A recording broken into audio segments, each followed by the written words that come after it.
し焼けたライトで映す夢を見ていた愛用になるこの身委ねなすがままに故に忘れてしまっても愛用であるように錆びたカトラリー君が終わらせてよ最悪の場合は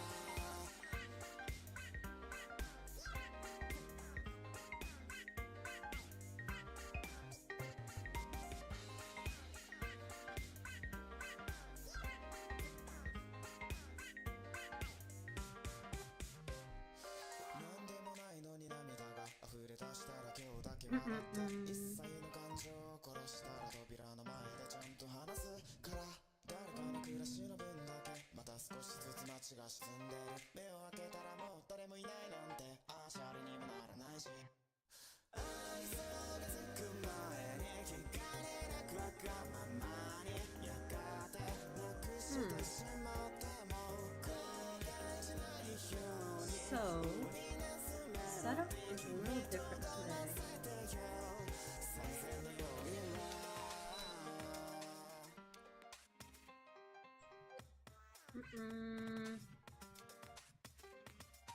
Cool.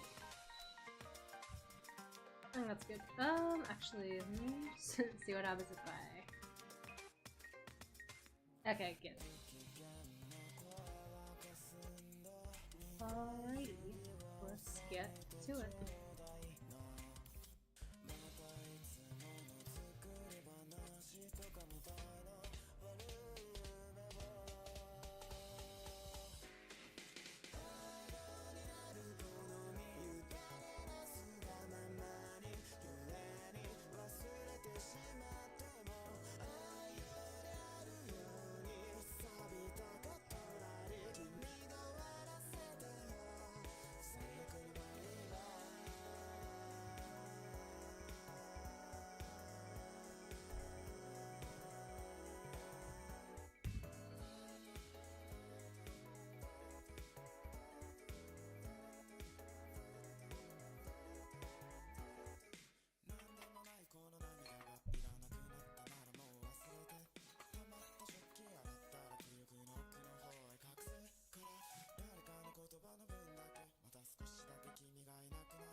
I don't know, this is fine. For a moment, the way I cut it, it looked like the layering was being weird, but I figured it out.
Oh, what the heck?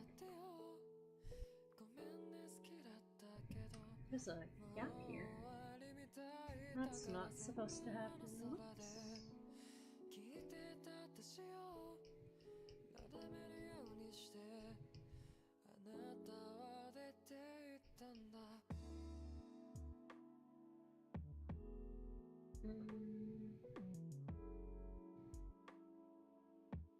I think I'm probably gonna go back in and add a bit more detail to the hair later. I'm still considering if I should split this middle bang. I don't want to split it too much, because that just like it's just like extra work.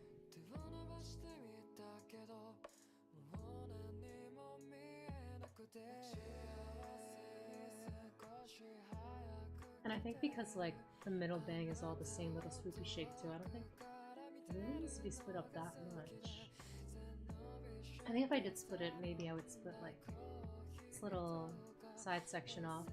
It's sort of going in like a different direction. This one, I was considering splitting this up as well, but I don't know. I don't think it's necessary. It might just be making extra work for the rigger. I think I'll decide later.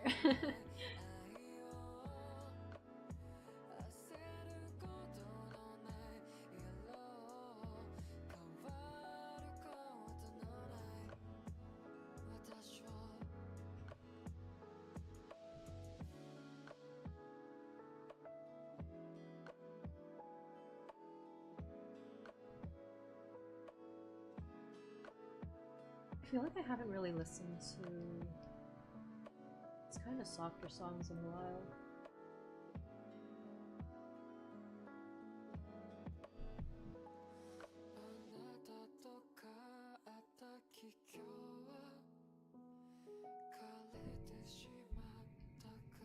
I think because like Spotify doesn't really give me these. But I used to be really into these songs and I would hear them all the time. I might see if I can try to transfer these to Spotify and try to like change my algorithm there. I do miss these songs. Spotify gives me a lot of really hype music, which I don't mind. I do like hype songs, but it's not really what I always want. And sometimes when they give me like more relaxing songs, it's still not stuff like this. Like these kind of songs, there's a bit of, I guess, melancholy to it, which I do really like.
Ah! Don't move that snow!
Wait, 1 second. I'm just gonna go turn off the heat.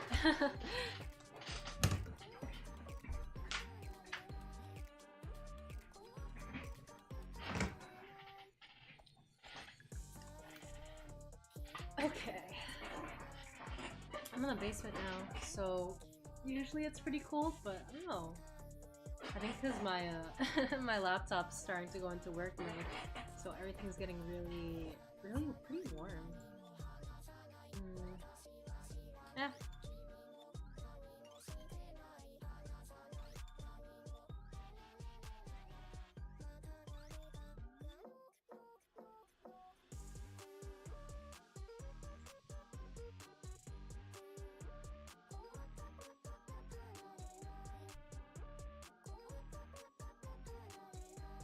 I do definitely want to put some strands here, but so this was the part I was kind of having a slight dilemma about before as well. But now that I'm actually working on this part of the hair, because if I think of this from a rigorous perspective, they're probably going to be doing this entire strand as one thing. However, there are accessories here that are kind of not really meant to be bendy. Like this here, this gold stuff. So I'm wondering if it's better to put it on a separate layer or not.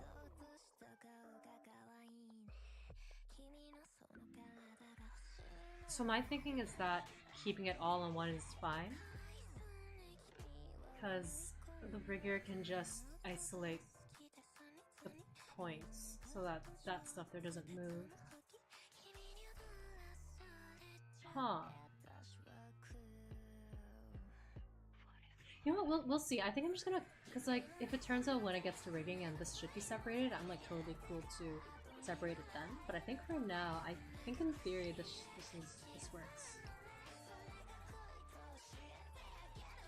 So we will go ahead with that.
Ah, I just realized I do not have my gloves on.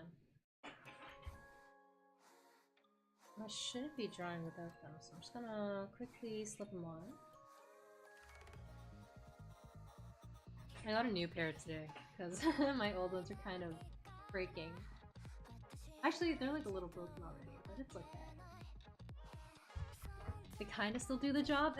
Not the best job, but it's been tiding me over.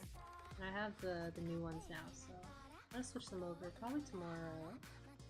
Maybe today. No, whenever I next draw, that's when I'll switch over.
Wow.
Definitely want to add more strands, but I'll do that at the end.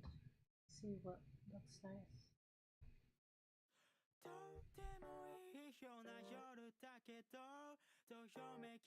Actually, let's see how it looks now.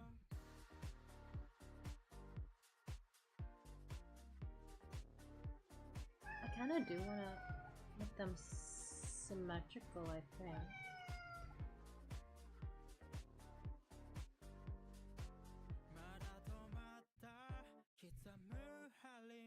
She's got a symmetrical hairstyle. I don't want to make it... I find it's supposed to be a little bit curly, but I think going this way is a little too much. So...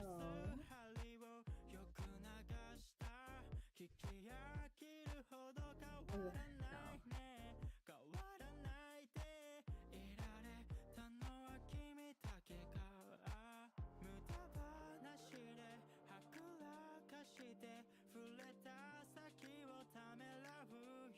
Maybe we don't do the stray hand. Maybe we don't do the stray hairs here actually. Because like thinking of it, it doesn't make sense for there to be stray hairs since it's tied up there anyways. Okay, let's scratch that. Make the opacity there again.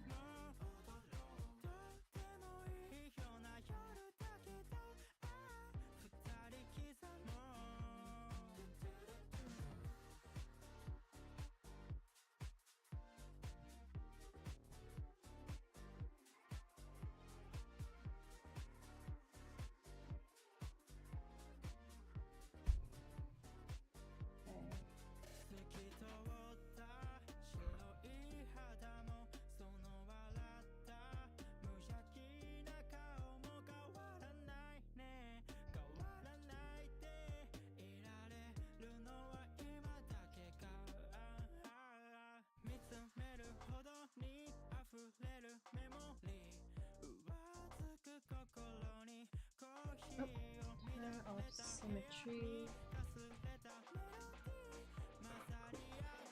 Blue.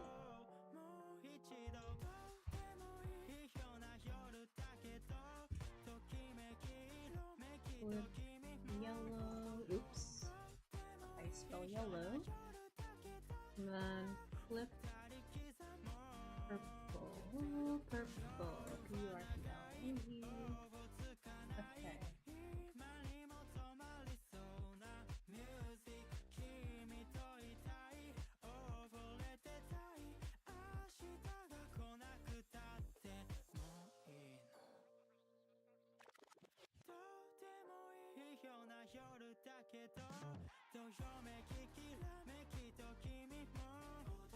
Ah, wait a second.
Maybe hair fronts is done for now.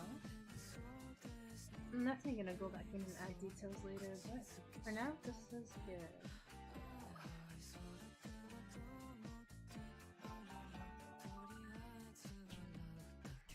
Actually, let me separate something here. Because I want us to have the ability to shine.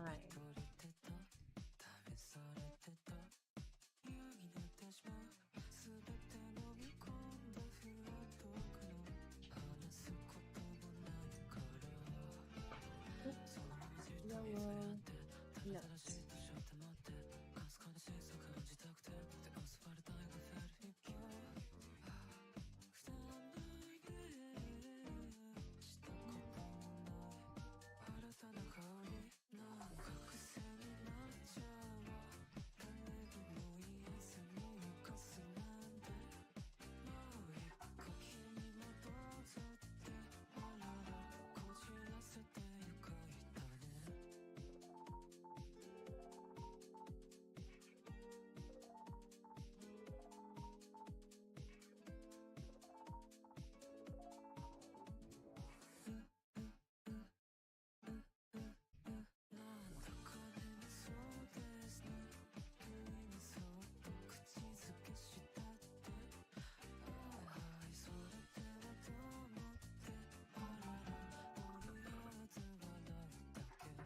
Oh, my chair is so squeaky.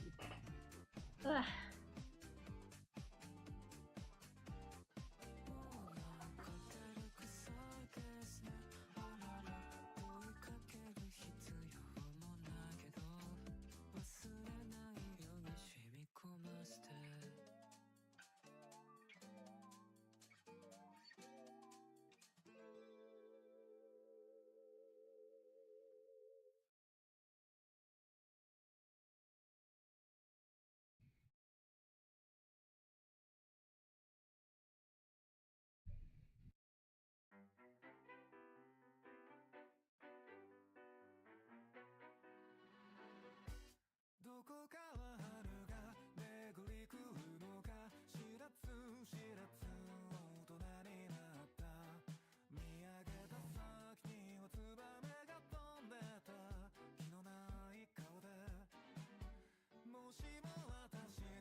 こまでも行けあの日夢見た光まで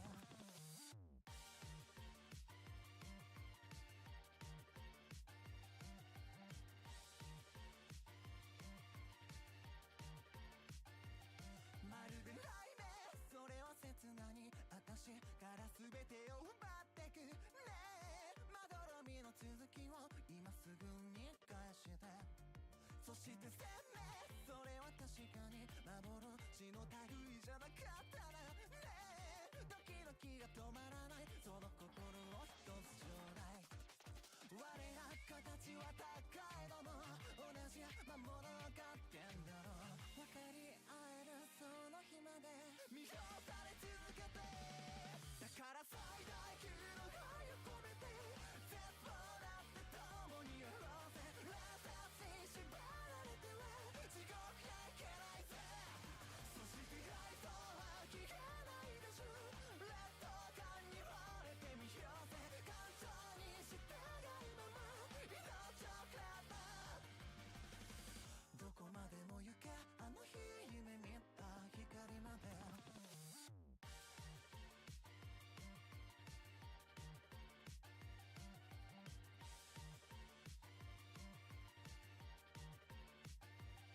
これは先生寝ても覚めても臆せず戦うことを使います。ああそういうしかないじゃない、まるで思っていないです。そして完成乱れた息を整えたらすぐ走り出せ。きっと傾きは変わるぜ。よそ見はしないでちょうだい。我ら定めは高いのも同じ罪を背負ってんだろう。分かり合えるその日まで見放され続けて、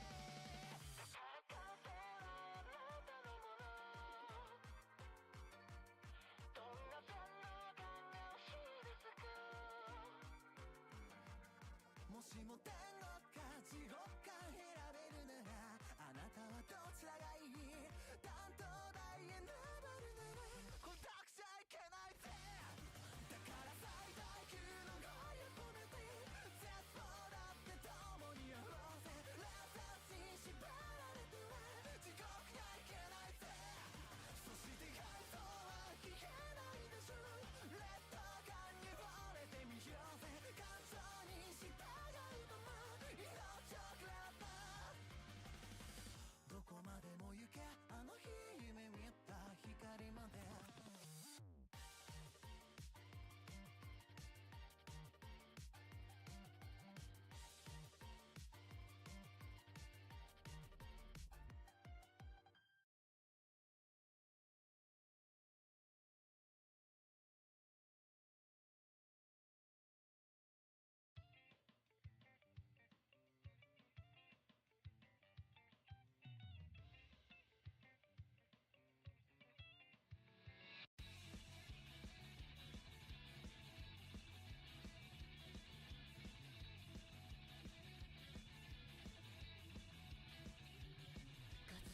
その少々は無自覚モーション痛いくらいに溢れた狂気を捨てて凄惨な修羅場で石も西もまとわずれる半分下船の面からハルファルとかキャラメルピソラへた平常のバージングロシーファネをつけやたらめたら飛んできてエリなく世間の目は怠慢だ。どんがん高いなくりが戦場がない熱めいて奪って去って笑今が将来才の大変だった揺れたこうよくてもなんか存在しないやって判明したのじゃ練習はいはいこれが運命だった吐き捨てはずがそこに愛はない愛はないとはめいていた破られたパーフェクトロープ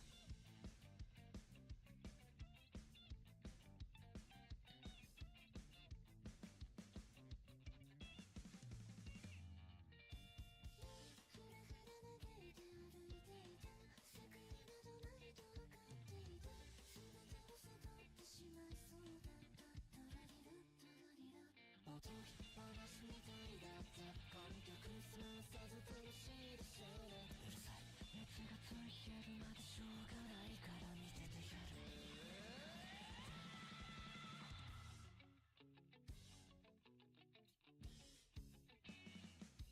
制裁の毒がも忘れぬバッカにつける薬事はない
to split this. I've never really drawn these kind of ears for live 2D rigging, but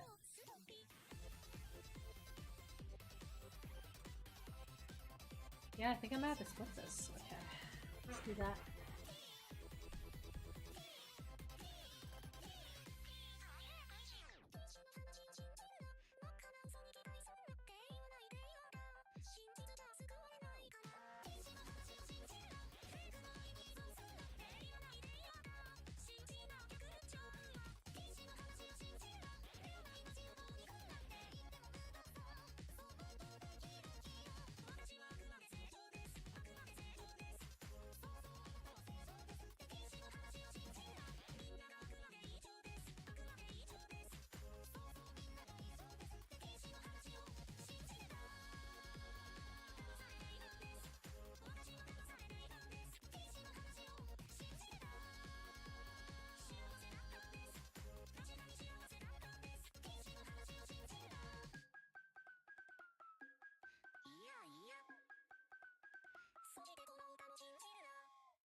Hey Alexis, nah, no worries. Not late at all. This is a pretty late stream for me. Usually I start a lot earlier in the day, but I don't know, I was like chilling earlier today, so always glad to see ya.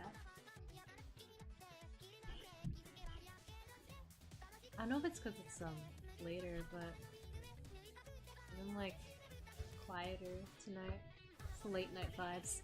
I say that while Pinocchio P is playing in the background, which is like a very not chill producer, but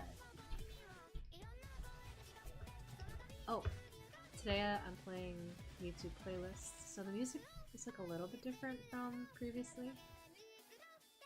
And I'm kind of vibing with it. It was playing a lot of, for me, it was playing a lot of more like nostalgic songs earlier, like older Vocaloid stuff, like our sound design.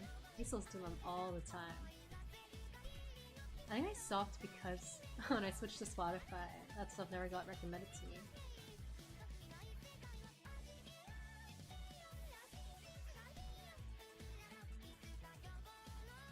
So I'm wondering if I just put this into a third layer to make it super fluffy. But that might be a bit too much. No, I think I am going to split it again. I'm going to do it.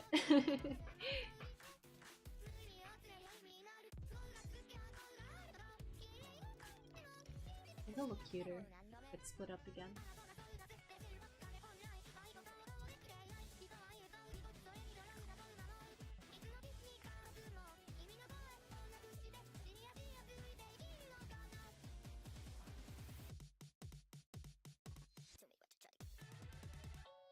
Also, I'm back on my my previous old mic because I'm not at home right now. I'm visiting family in another city, so I have to change my mic back to the old one because the new mic I had is not the most portable.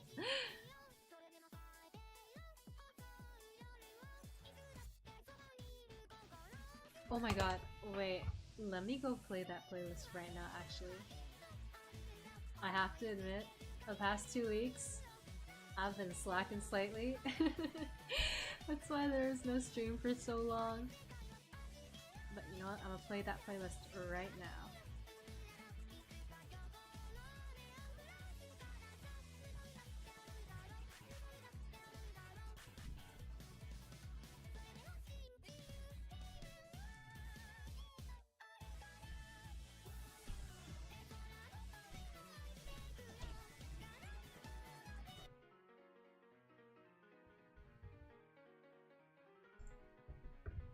Actually, this. Oh, where'd my pen go? What the heck? I think these are good vibes.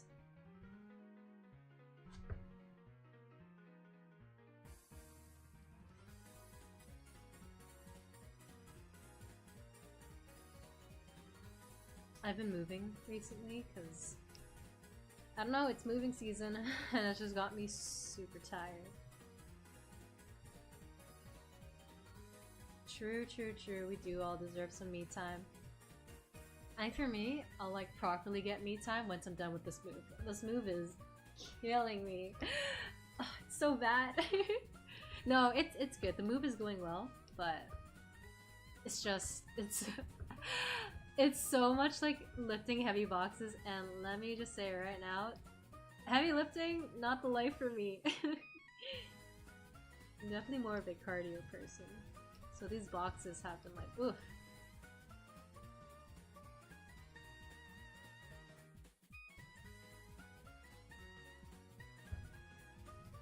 I'm like, maybe like, I wanna, optimistically, I wanna say I'm 30% done moving. It's not that I've moved anything to my new place yet, but I did pack up a bunch of stuff that I wanna not bring with the move, and I brought that back home. That's another reason why I'm like, losing family. It's also just drop off some stuff. It's because there's I have a lot of stuff. I didn't think I had that much until I started putting it all in boxes, and then I was like, oh my god. Oh my goodness gracious.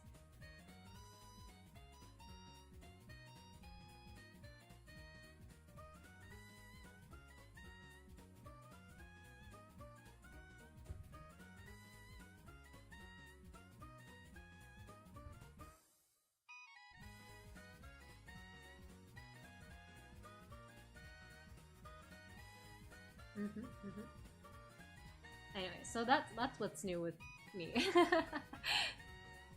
How have you been?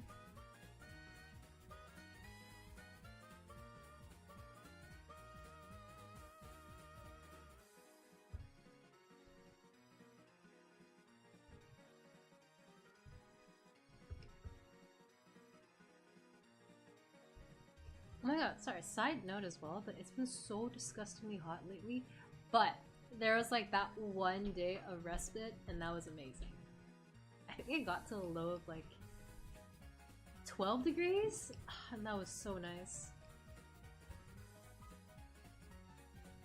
It was a little sad though, because the day it was like 12 degrees at night, the air quality was super bad.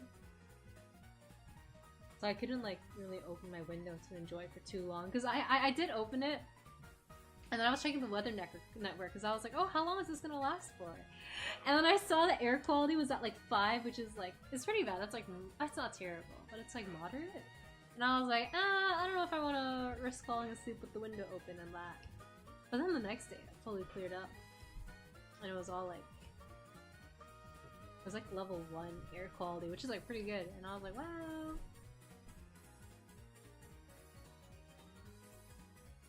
That's a good sign for things going forwards, because I definitely prefer it to be cold.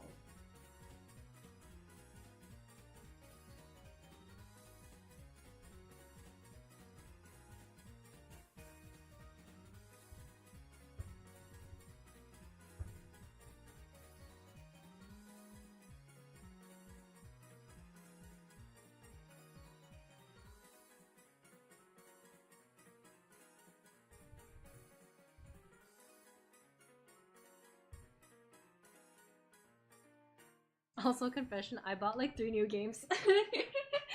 I know we're not even close to done 100 line yet, but I saw they're on sale on Steam, and I was like, I gotta get them. But I have so many games in my library that I always buy them when they're on sale, because I'm like, oh my god, they're on sale!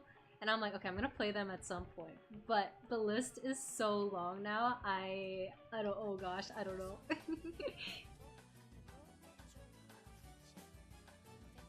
Been good? Nice. Coloring. Account project? Ooh, what's that?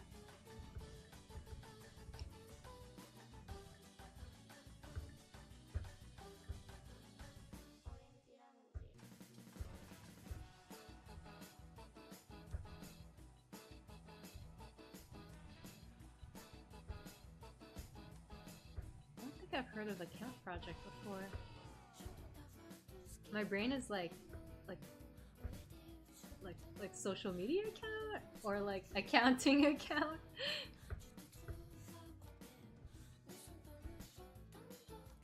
Disclaimer, I also barely know anything about accounting. Definitely did not do business. Yeah, right? I don't even know if it's like the Steam sale or something. It's just, oh my god, I got an email notification. I was like, these games on your wish list are on sale, and I was like, bet. But some of them I've had my eye on for a while. Like, I got LA Noire, because that one I've been wanting to play for ages. I know there's like the meme with LA Noire, like the press X to doubt. But like, actually with LA Noire, I saw the gameplay for that a long time ago. Probably back in... Ooh, I don't want to say elementary school. I feel like that's too far back. Maybe high school I watched it. It was a while ago. And I remember really enjoying it. I really liked the premise because you get to like pick like, I don't know, it's like social deduction, but also not really because, I mean, kinda. You're social deductioning with NPCs. And I thought that was super banger. And I don't think it was like super heavy on gameplay, which is another thing I really like, so. And then the other games I got, one of them, ooh, what is it called? The other two are kind of like more indie games. One was... Oh yes, one of them is Love, Death, Find Your Soulmate. I think that's an Otome game, but all the love interests are girls. And the art is so pretty. I first heard about that game on Twitter. Like, the art is so pretty, and I was like, I gotta try this.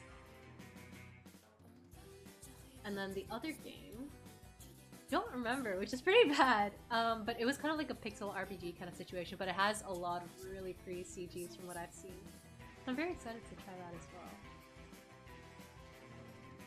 If I can remember the name of the game. I think that was the one that was like on my lowest radar. I saw that one on Steam and I was like, oh, this looks interesting, I'll add it to my wish list, but I haven't really been following that one as much. Social media account? Hell yeah. Oh wait, so is it like a joint account then? So you're both posting on the same account? Or is it like you both got separate accounts? And are just kind of like hyping each other up? If it's the first one, that's pretty unique.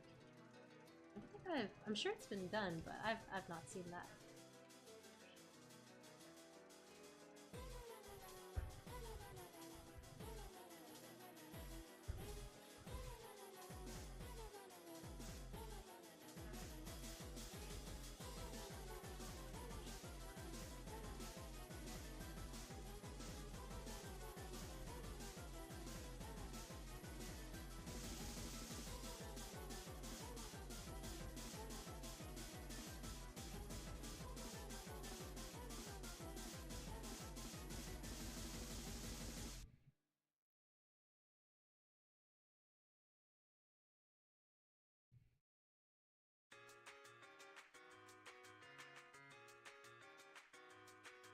Oh, wait, the first one. Wait, so you guys are both posting on the same account. That's pretty neat, yeah. I've not seen that before.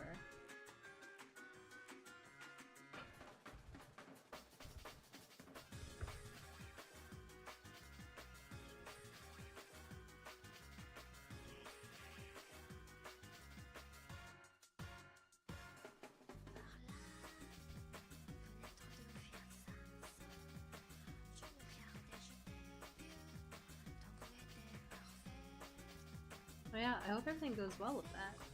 Pretty neat. Is it on Twitter, or are you guys doing like Instagram or something else? Or ArtStation, ooh. Oh my god, or DeviantArt. No, I don't think, my guess is you guys aren't doing DeviantArt, but that would be a huge throwback. I mean, like, not to say that DeviantArt is like dead or anything, but I feel like it's past its prime. It's definitely much bigger back in the days.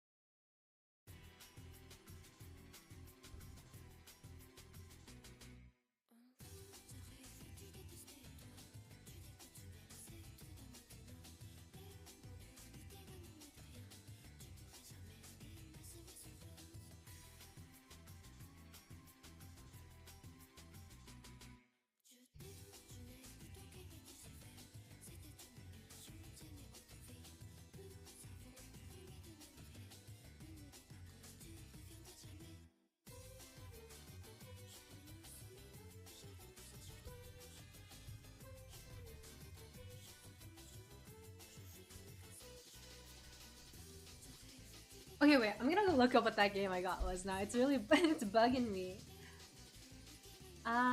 Steam. Steam. What did I download recently?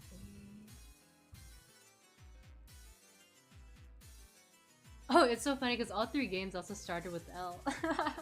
It was just really an L game sale day. Long Gone Days, that's it, that's the name. It's on Instagram. DeviantArt can be possible. Oh my god, yeah, for sure. Oh my god, I used to have a DeviantArt account. I don't know why I said used to. I'm sure it still exists, because it's not like I deactivated it or anything. But I can't look at it anymore. No, because like my DeviantArt account back then it wasn't just for art. I think if it was just art, I'd actually be like, oh, that's okay. I can look back on it with like some nostalgia, and like I do still think of it with like I think of it with like a bit of fondness. But I think not enough time has passed for me to be like not cringing at it yet, because my Deviant account was not just art. It was also like I was really big into, I mean, I think I still kind of am, not as much as like before, but I was really big into like poetry. Back in oh my god, I think that was like 2012. Yeah, I was like a peak poetry phase at that time. No, it wasn't filled with ships. It was filled with like yeah, actually no, it's so funny because like when I was younger, I wasn't really like, I think even now I'm not like super big on like shipping in fandoms. Like I'll look at some fan art of ships, I'm like, oh, that's cute. But like for me personally, I've never really been like big on doing ships myself. But yeah, my stuff back then was like, I had like really edgy poetry.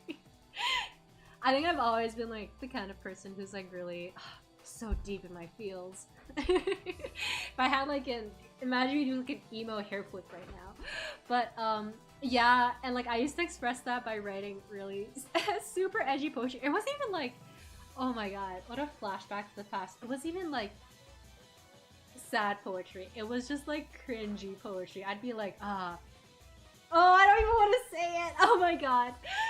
It was really cringy. It's charming. Oh my god. Well, I'm glad you find it charming. I'm glad you find some positives amidst my sea of cringe. I like, oh my god, I remember being so proud of myself whenever I put like a poem up there on DeviantArt. I'd be like, yeah, this is hot stuff. Oh my god, I think I tried submitting some of my poetry to like, because back in elementary school, you know how, or at my school, they'd encourage you to like get it published in like the school-wide, whatever it's called. Not yearbooks, but we used to have like a thing where you can like try to submit your thing to get published. And I know I submitted something, and I know it got in one of the books. I just can't remember if it was one of the cringy poems I wrote, like the really edgy ones, or if it was like a more sane one. And I'm like, I have the book because like my mom keeps it for like sentimental purposes, but I'm like a little too scared to go inside there and look.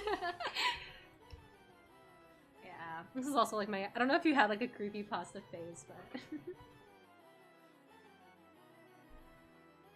yeah, it's always a bit quiet in the chat, but that's fine. I think it makes it easier for us to like all chat. I don't mind it.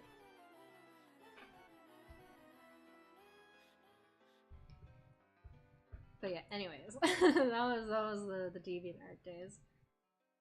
I don't actually know when I switched off of it, to be honest. It might have been when I started getting more on Instagram, like during my Instagram phase. I think it's because like I didn't really know a lot of people who used DeviantArt back then, so I was like, I'm gonna switch to something with a little more people. I don't know if you ever used I used to, before Twitter actually. You had a creepypasta phase in 2012? Yeah, about the same time as me then. I feel like that was peak creepypasta phase. Oh my god, wait, did you ever also go on like the no sleep subreddits and stuff? I remember thinking like, with the no sleeps, I'd be like, oh, I graduated from creepypasta, so I'm gonna go on to no sleeps now. And like those things like scared the heck out of me back then.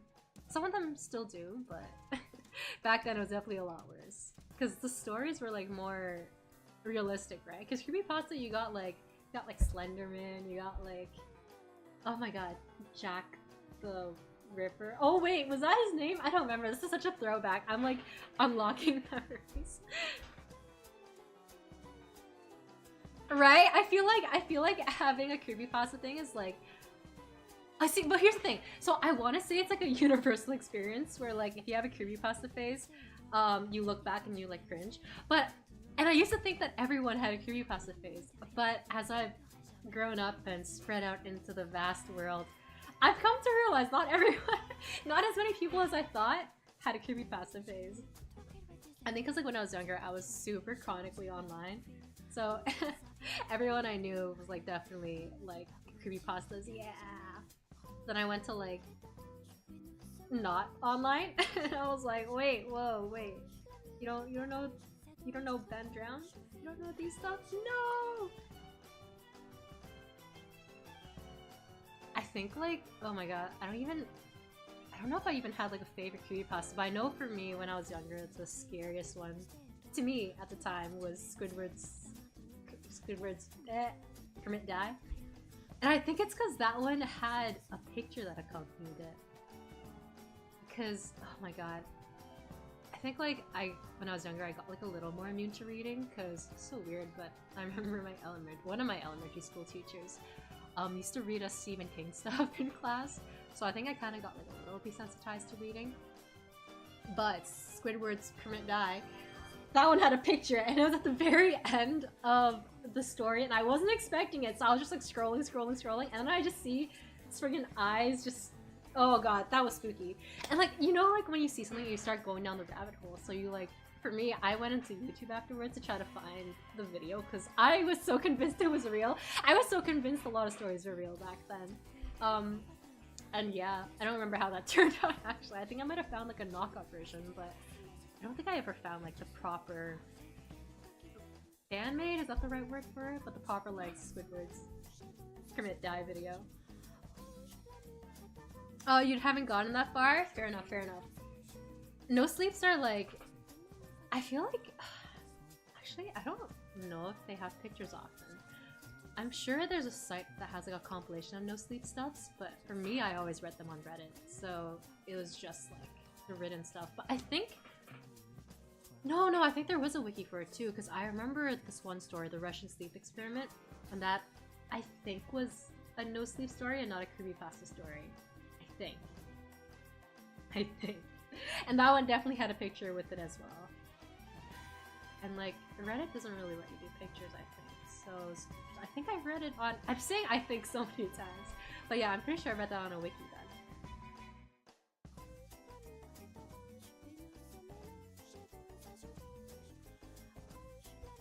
That one really stood out to me, but I remember, do you remember what creepypasta you guys liked the most? Or either your favorite one or the one that spooked you the most? You're scared of that one because of the thumbnail? Yeah, that's what I'm saying. The visuals are crazy. Because I think, like, especially if you read a lot of creepypastas, like, even if you didn't have, like, my weird elementary school teacher who was reading us Stephen King in, like, grade 5, I think after a while you read enough creepypastas, you kind of, like, do get desensitized. Especially because, like, there's also, like, the fandoms, right? So things like Slenderman, Eyeless Jack, or, oh my god, that's not his name, Eyeless something, or maybe it is Eyeless Jack, I don't know, it's been a while. You end up like eventually getting to the or seeing the fandoms, right? So it gets like a little difficult to be scared of those guys after a while, because you also start seeing like just fan arts of them and everything, and it's like, oh my god, wow, they're so not spooky now. But if it comes with an existing picture, and especially if it's like that kind of picture, yeah, that's spooky stuff.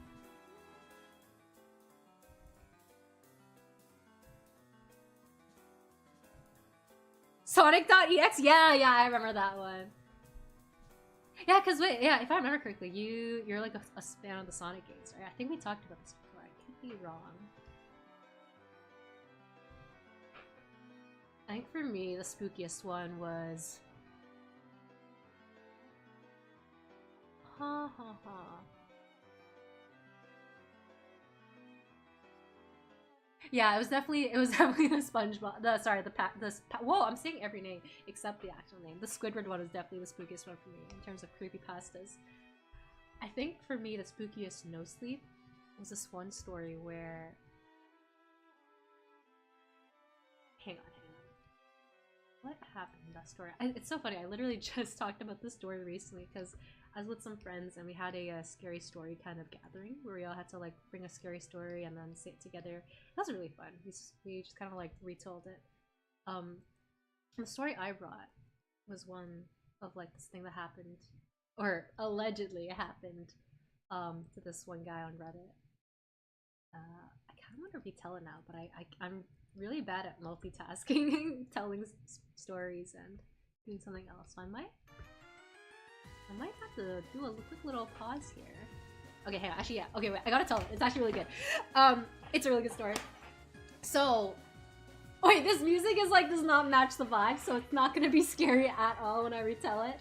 But basically, Spark Note summary. There's this kid, and he was talking about how when he was younger, his parents traveled a lot, so he would stay with. Okay, wait, no, I'm sorry. I love this music going on at the moment, but it's not spooky enough. Let me go put on something scary. Scary ambiance. Scary music ambiance.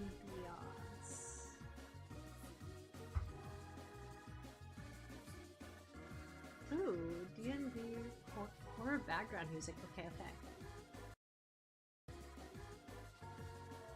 Okay, pause. Okay, story time. So, should I do this in first person? Because when I was telling the story, I was doing it in first person, and that made it a lot easier to recount. And I think it was like scarier too. What do you want? Do you want first person or do you want third person on the storytelling? Oh, you know what? I might as well tell the other story too, because when I went to the horror story gathering thing, I actually came with two stories. And the first story I told was not the no sleep one. It was one that I remember hearing from an old classmate back in camp. And that one I said it in first person because he told me the story in first person, so that's how I remembered it. You want first person? Okay. Alright. So let's go with that. Let's do the no sleep story second. Let's go with the one that my friend. Oh wait, no, this is spooky because I'm actually in the basement right now, and the story takes place in a basement. So, okay, so.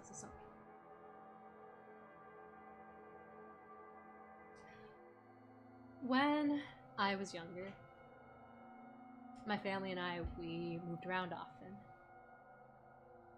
I wouldn't spend too much time at any one place. We were just kind of like, it was kind of unstable, so we'd move around maybe every year, every 2 years. I didn't really remember a lot of the places, to be honest, because I was like preschool. But there was this one place that I moved to that I do remember.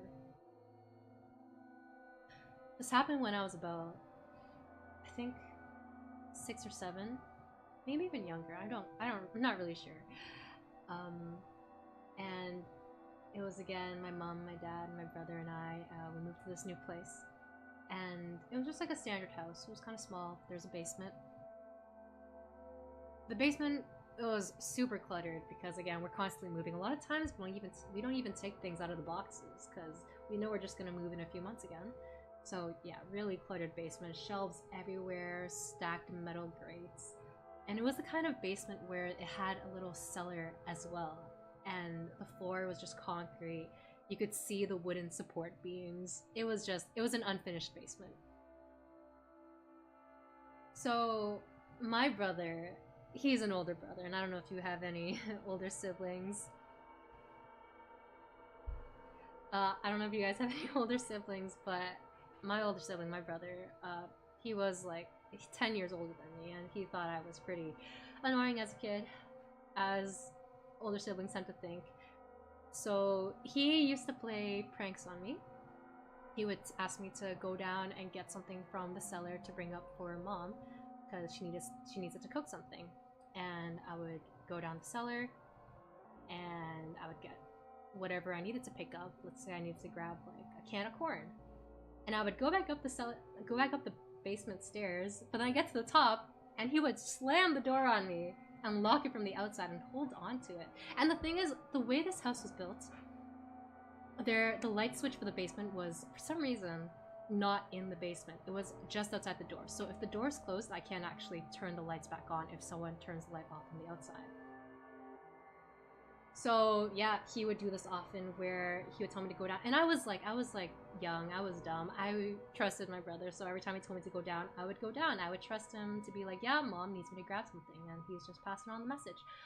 So the first time he did it, I remember just banging on the door, just being like, let me out, let me out. I don't want to be down here in the basement. What the heck? It's dark, it's scary. And he would just hold into the door and I wouldn't be able to leave. And of course, eventually, my mom realized what was going on. She heard the banging and she saw my brother just holding onto the door. And she was like, well, what is going on here? And I got out and she scolded my brother. But you know how kids are. They don't really listen and they do it again. So this happened again. And again. And eventually, after some time, it happened enough that I just kind of figured it'd be better to just wait for my mom to realize that I was in the basement, just locked in there. And when the lights are all off, it's just dark. I don't think anyone really likes the pitch darkness. So what I would do was, after some time, I would just carefully make my way down the stairs away from the door and head towards, so we had a little basement window, because basements, you have to have a window, right? So in this very old, incomplete basement, I would just go over to like the more kind of general, larger living space area and just sit by the window. The window was like a lot higher than me because, you know, basement window, but it gave me a little bit of light. And the thing is, every time my brother locked me down, there was always nighttime. So even the little bit of light that was coming in through the basement, it was nothing. It was like moonlight at best. It was very, very dim. But yeah, and I would just sit there and I would just wait until my mom opens the door for me. One day, I go back down to the basement, and again, I get trapped down there, and I'm like, that's fine, it's whatever, I just need to wait for me to get out of there. So I go back to the more general living space, and I just wait beneath that little basement window again. But it's strange this time, because I'm just staring out the window because that's the only source of light, and I see something moving in the distance. The basement window kind of faces out into a yard. We have a very wide open yard outside, just like a lot of trees and stuff. It's a pretty big, it's like an open kind of backyard situation. So I wasn't sure what I was seeing in the distance. It was just kind of like pale and like kind of moving slightly. So I thought it was a rabbit, and again, it was nighttime. It's hard to see. I didn't really pay too much attention to it because not long after I noticed the movement, my mom opened the door again, and yeah, I got out. My brother got scolded again, and that was that. The next time it happened, you know, you would think I'd wisen up by now because this has happened so many times, but I was a really gullible and trusting kid, okay? So I was down in the basement again, and I sit in front of the window once more, and it's weird because this time I see the thing that's moving outside the window is just, it's closer now, and it's almost kind of like swaying side to side, and I'm not sure what it is, but not my business. It's outside the window, but there's just nothing else to look at, so I just keep staring until eventually, again, my mom comes and gets me out of there. Now the third time after the first time I saw the thing out the window, and I get locked down in the basement again. I'm at the window, but this time I figure out what it is, what I'm seeing through the window. It's a man, and he's just laying there on the ground, hands up beside his face, and he's just kind of like waving his hands and swaying his head left, right, and he's just smiling. And he's staring. It looks like he's staring right at me. Just smiling, waving side to side, hands beside his head. And I'm thinking, surely he's not looking at me because the basement is pitch black and he's outside, so he should not be able to see me. But it just, I couldn't shake the feeling that he could somehow see me when he was looking right at me. And this, like, freaked me out. And then, eventually, again, I got out of the basement because my mom was like, yo, let your sibling out of the basement. What are you doing? To my brother. And you know how kids are. Sometimes they see something weird and they just kind of keep it to themselves. They chalk it up to, like, I don't know, imagination, or maybe they just, I don't know what was going through my mind at the time. I didn't tell my mom what I saw. The next time I went to the basement after that, it wasn't my brother this time. My brother was out. He graduated at this point, because this has been happening not back-to-back days, but just over a period of, like, weeks. And my brother, he was out. So that day, my mom was the one who asked me, hey, can you go down to the basement and grab me some, like a can of tomatoes? And I'm like, okay. I go down to the basement, and I quickly realize I don't know where the tomatoes are, the can of tomatoes are. So I call to my mom, like, Mom, I don't know where the tomatoes are. Can you show me where they are? And she comes down, and she shows me where the tomatoes are in the cellar. We come back out, and this time... not surprisingly, because I'm not down here with my brother telling me to come down this time. But as we're going up the stairs, I just kind of, for some reason, I just get this feeling. So I peek into, like, the little living room area of the basement, and I realize something as I look into the living room of the basement. And the basement is, like, fully lit now, because again, no one's turning off the lights while I'm in the basement. And I turn to my mom, and I'm like, Mom, don't we have a window in the basement? And she just kind of stops mid-step and looks at me and goes, no, sweetie, we don't have, this is an old basement. We're still working on it. We don't have a window in the basement. And I'm confused. I look at her, and then I look back into the living room area of the basement again. And I look at her, and as she continues seeing, she's like, she sees I'm confused, so she goes, oh, sweetie, no, yeah, we don't have a basement window. We have a mirror, though. And that's when I realized I was not looking out a window this whole time. That man that was smiling and staring at me was not on the other side of the window.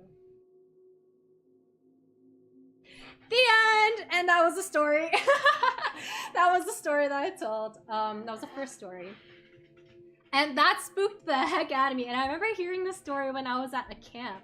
So I wasn't anywhere near a basement when I heard that. But it was just like, ooh, I got the chills because we were outside. It was just like a wide forest with like darkness and a campfire in the middle. Ooh, that was spooky.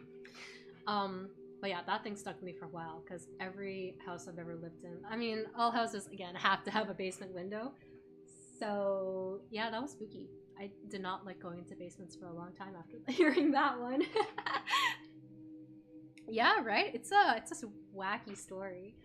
A lot of things, like, I keep telling myself I can't think too hard about that story because, to be completely honest, a lot of things don't make sense there.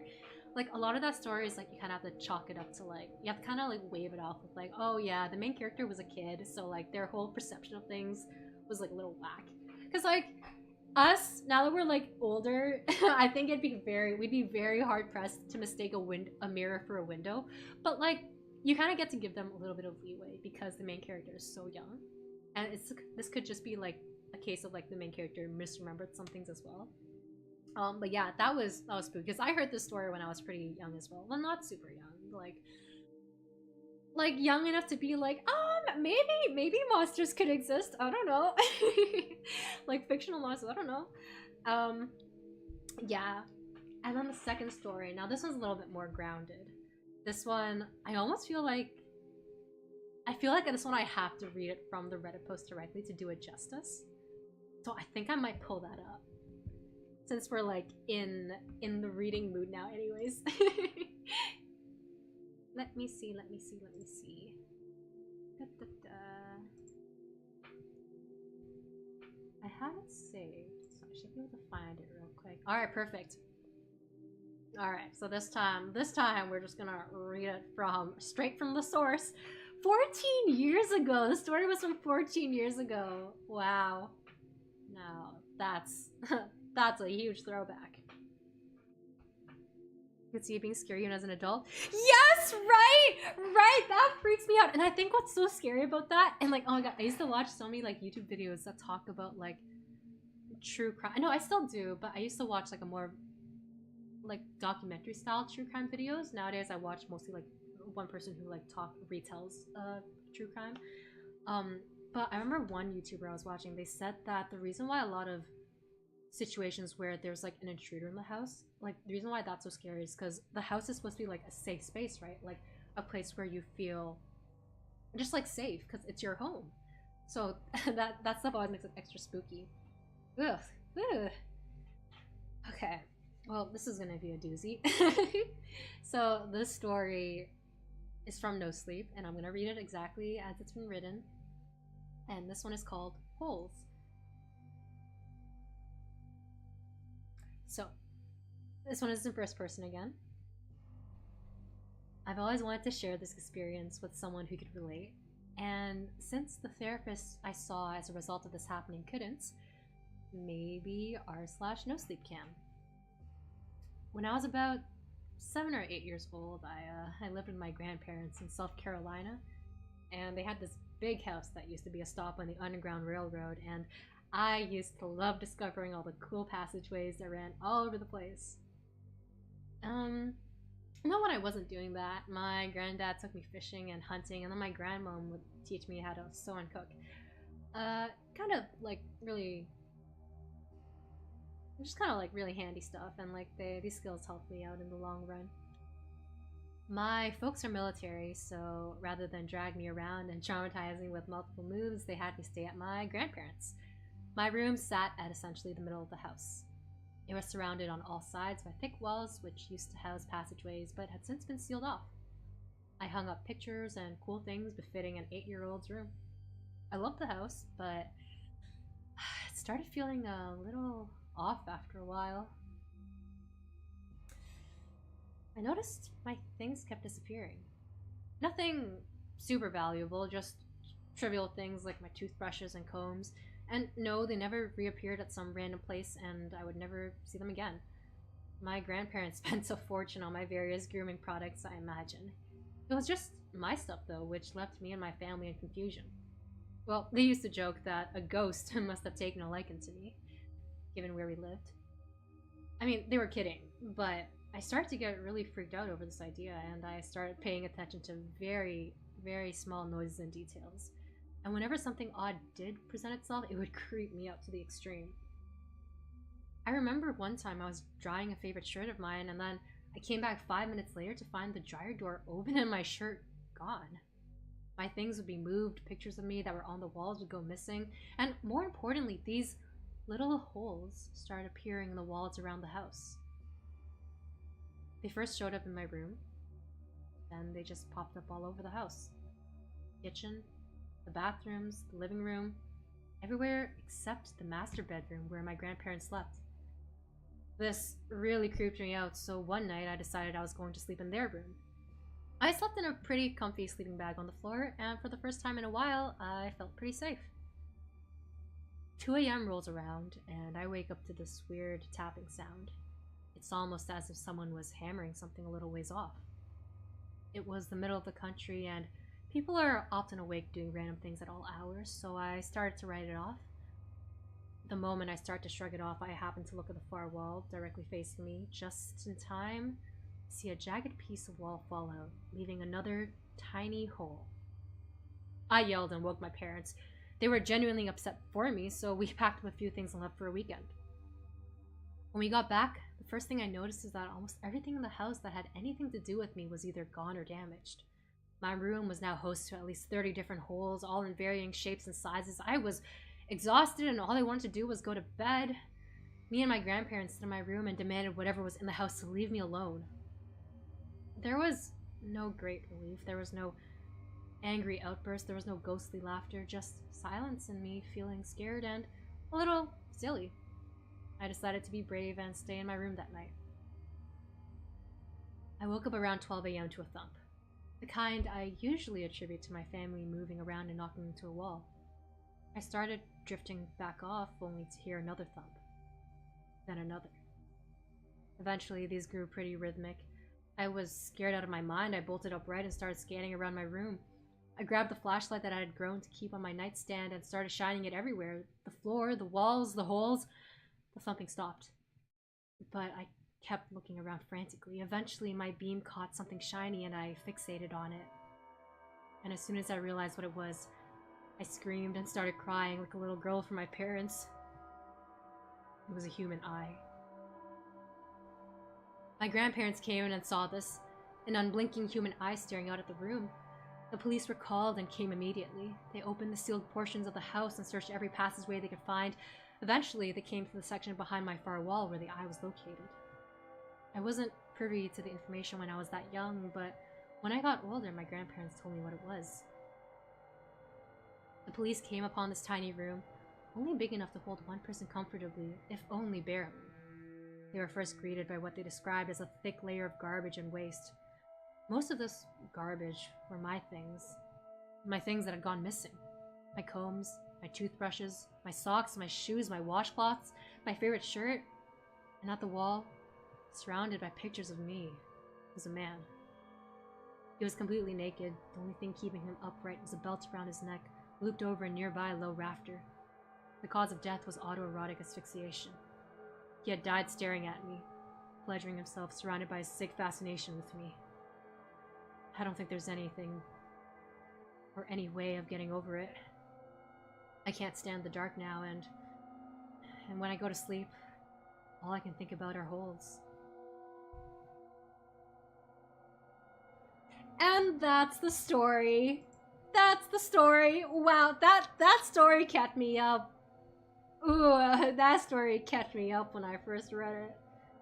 Even now, it really creeps me out. I like, just holes. I've never really been a big fan of holes. I think it's called oh god, what is it called? Trypophobia or something? I don't know, but I think that's not what it's called. It's tris something phobia, but that scared the heck out of me. Okay, enough with the dark ambiance. Let's go back to the playlist. Anyway, story time over. Oh, spooky stuff. Yeah, that story was pretty neat. I don't know, did you find that one spooky as well? I think to this day I still think it's just messed up. Messed up and spooky.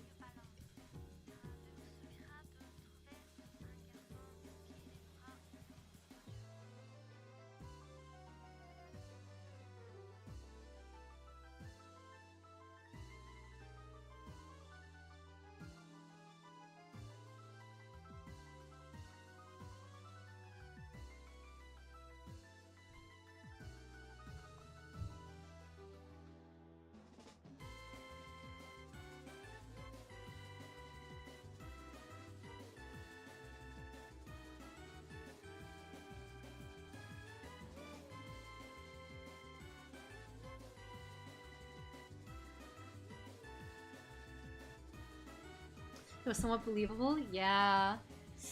Yeah. I think that one was definitely more believable than the other one. Because the other one, again, there were some weird inconsistencies. And also the whole mistaking a window for a mirror. And a backyard for shelves. This one, yeah. Ooh. I think, in a way, this one almost, to me, this one almost feels worse because it's more believable. Because yeah, I really could see this happening. I think I really went out and looked for these kinds of stories when I was younger because they spooked me so bad. Because remember there's this other story, and I don't have this one off the top of my head or the link to it, but it was kind of similar where there was a person. Ooh, this was it was almost worse because this person wasn't living in the walls. This person was living in a doll. But this one also doesn't really make sense because I feel like you would know, or maybe not. I don't know, because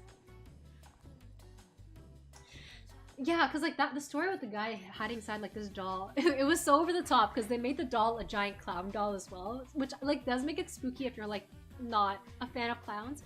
But I think like looking at it in hindsight now, that's a lot. It's a lot of spooky stuff shoved into one story, and I think at a certain point it does get to be just a little too much, too extra. But yeah, that one, I think what happened was they bought a giant clown doll and they put it in their baby's room. They had like a newborn child or something. It's a married couple. And I think at one point someone like broke into their house and just like cut into the clown and just hit themselves in it. Oh, it was wacky stuff. It was really wacky stuff. And there's like another story which was very similar to, actually this one's true crime actually, where there was a person not living in the attic but was the neighbor. It was like what's it called? It's like those houses where two houses are stuck together, like they share the same middle wall and they share the same attic space as well. Because in these kind of houses, the attic is not really, you can store things, but you just got to be prepared to know that your neighbor's gonna be storing stuff in there as well. And this was like a true thing that happened, but the neighbor kept climbing up into the attic and like just watching the family next door from the attic. That was a real thing, and that's spooky as heck. The window being a mirror is kind of dumb. Yeah. I think it is forgivable as well because like the main character in that story is so young. If they aged up the character though, I don't know if it would be as forgivable, especially because like this kid like has been staring at the mirror like night after night after night, you know? Or every time he gets locked down there.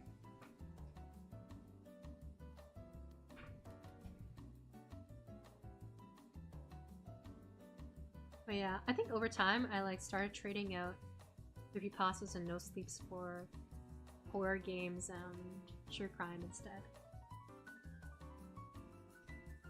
Some days I wonder if I should like go back to like the spooky stories era. And, like I feel like I might, because like it's been so long and I'm sure there's like a lot more stories to check out now.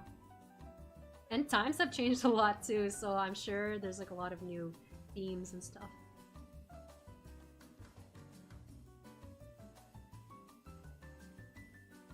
Like more technology-based spooky things.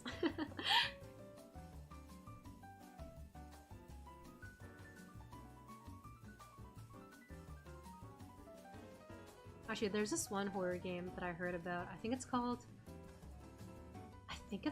Welcome to the Game or something. And I heard that one is it's like a typical horror game. Like you got your classic jump scares and stuff, but the whole gameplay is like kind of whack because a lot of it is spent surfing like a fake deep web. And I don't know the full details because like I didn't play this game myself. But I saw someone talking about the gameplay of it, and there were a lot of things that they couldn't show on the video because it was like very not allowed. but that's not even the craziest, the wackiest part of it though. I heard, wait, did I draw this on the wrong layer? Oh my god, I did. I heard that apparently the game dev, allegedly, this is alleged, would like mess with people's games. Like he would access your game like just randomly, and he like they would call him a ghost because he just access your game randomly and make everything super difficult. Like he would be controlling the enemies that jump out at you. And like this is a rumor, and the dev has denied it, but I don't know. The video I was watching about the game seemed pretty convinced that it wasn't like all completely fake. So spooky, and also just kind of unfair because then like apparently the dev would do this when someone's about to win the game to like really mess you up. So spooky, but also a little cheese because like, hey, what if the person just wants to finish the game?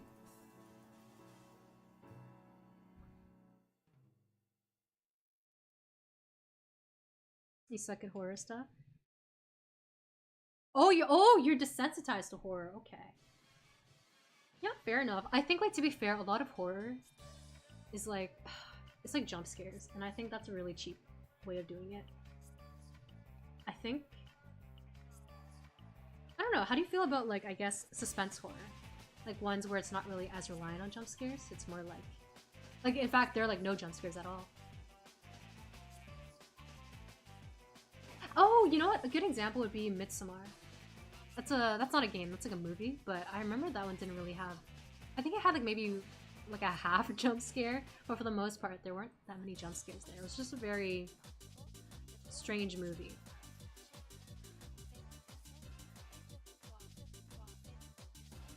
I'm trying to think of other... Oh my god!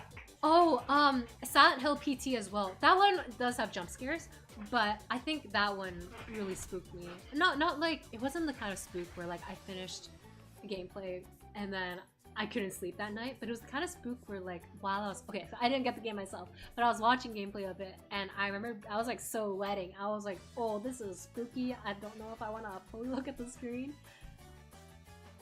But yeah, that one was really spooky, and it wasn't really jump scary. I think it wasn't that jump scary because it was very much like the game progressed as you walked. So any jump scares that happened, you, like, kind of know you're walking into it.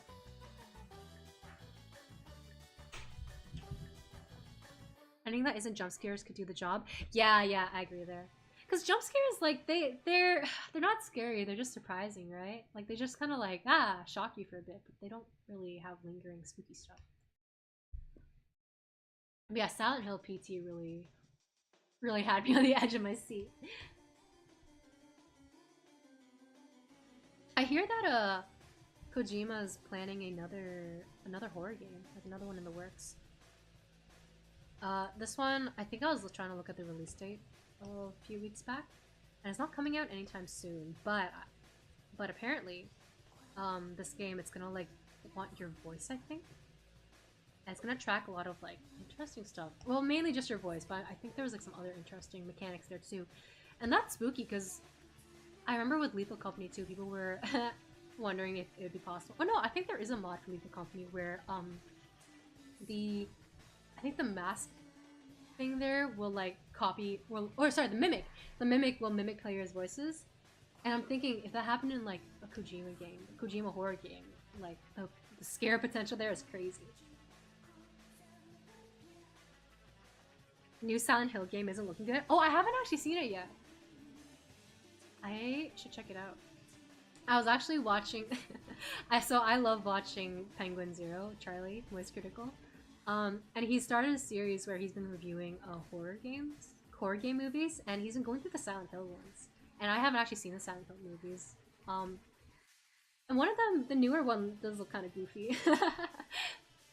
But yeah, I'll have to check out the new Silent Hill, because I do like watching game trailers, even if I never actually play the game myself.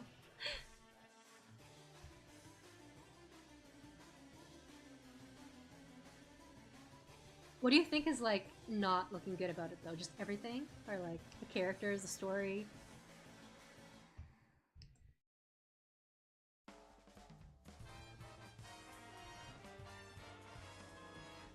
Oh, wait, I think I'm mixing it up now, but there's this one game, and it had, like, pigs in it. Oh my god, and I think it was also a Silent Hill game, but I can't remember. No, that's Amnesia. Oh my god, I'm mixing up. I always mix up Amnesia, Silent Hill, and Resident Evil. Those three, they just kind of, like, loop around in my brain. That game, I remember enjoying watching. Like, I saw that a long time ago, but I enjoyed that one. Actually, yeah, I don't really play a lot of horror games myself. The last one I played, I think, was... Wait, let me open up my Steam again. It's pretty good. Layers of Fear, the 2016 one. That was spooky. It was jump scary, but I think they did a really good job with the atmosphere as well.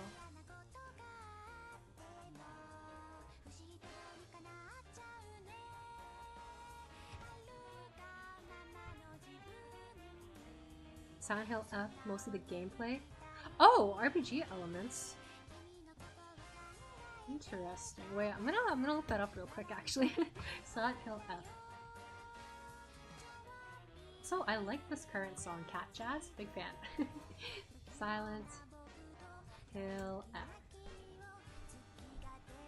Oh. Oh wait, no.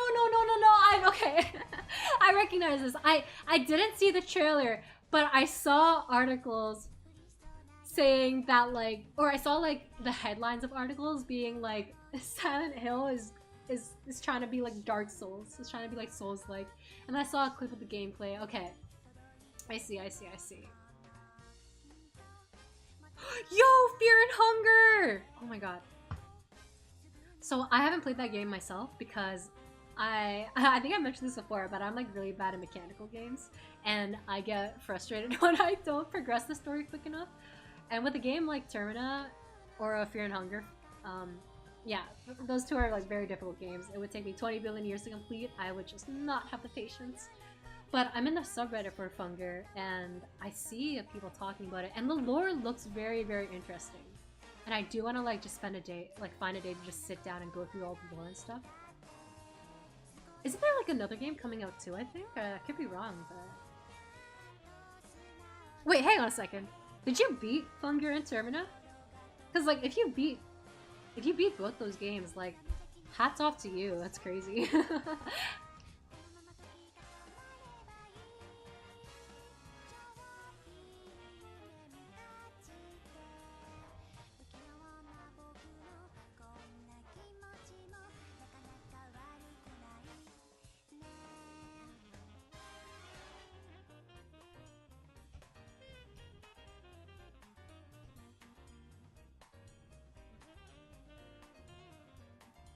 You beat both of them? Oh my god, yeah, that's crazy.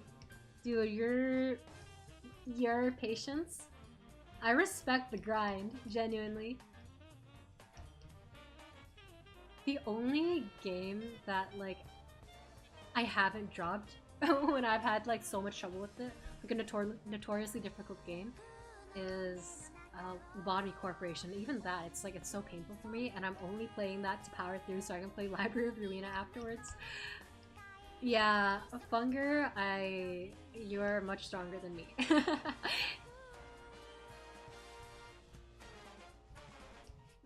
Do you have a favorite character from either game, Funger or Termina?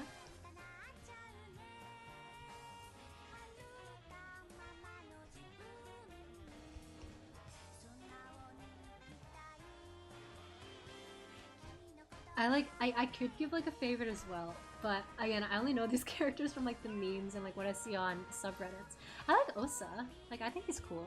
Seems like I see like these not really tier lists, but people talking about like, oh, who's the most powerful in the universe, and Osa is always like pretty high up there.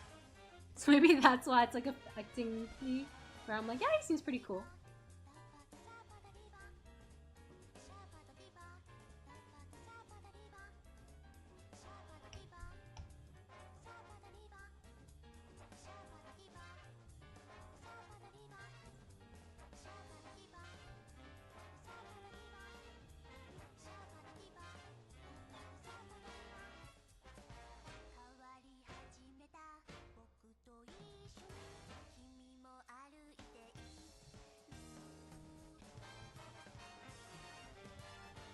You really like Dan? Ooh, let me try to remember. I'm really bad at names. Dan is the one with the eye patch, right? The doctor, right? I think so. Well, actually, be so wrong, but I think he's the doctor, if I remember correctly. The eye patch guy.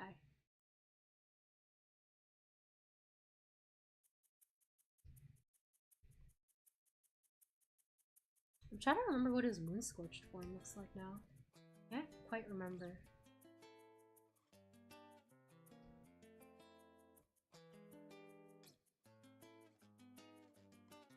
Yeah? Okay, fire. My memory has not failed me yet.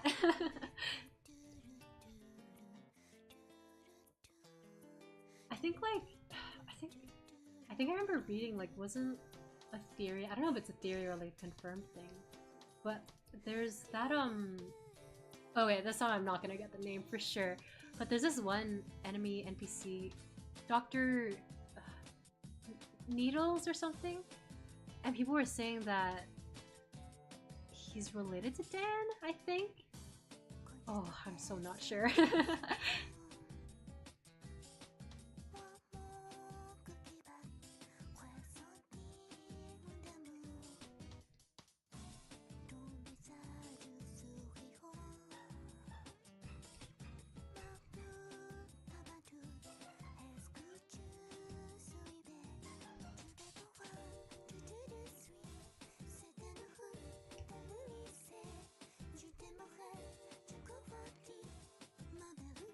Also, sorry, it's like a slight sidetrack, but in Funger, I really like the ending where you see all the gods.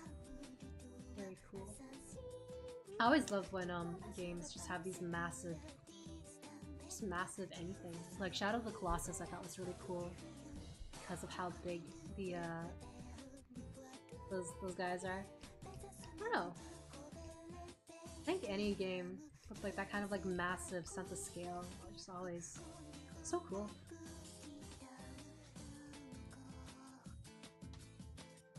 It's hinted that they highly resemble. Okay. I think, okay, I should actually, I should do this again, because like, I remember when I first started getting into Funger a bit, I was trying to find a video that just went through the entire lore of everything. And I think I saw, like, I remember seeing a video that went through, I think, the endings of Funger, and then I tried to find one for Termina, but because Termina is like a newer game, I couldn't find anything at the time. But I think this was either last year or the year before last year. No, I think it was last year. I don't think it was that long ago. I kind of like feel like I should check again now. So I am curious about it. I've kind of like over time just like settled with just being okay with seeing whatever memes are on the subreddit, but I am curious about the lore and I do want to read it. I watched a lore video on Petscop some time ago, and that was pretty interesting. I think I'm a big fan of just like watching breakdown videos and stuff of games. And like I know Petscop's not like a real game, but it's interesting. You love that concept too? Yeah, let's go! Let's go! I think that's why, like, oh my god. That's also why Attack on Titan. It's so cool. Oh man. I don't know if did you read the manga or watch the anime for that? I might have talked about this before, but I'll talk about it without spoilers until I hear if you've seen the series. I feel like you have, but I'm so glad they changed this one line in the anime, because the manga, that was a really wacky line.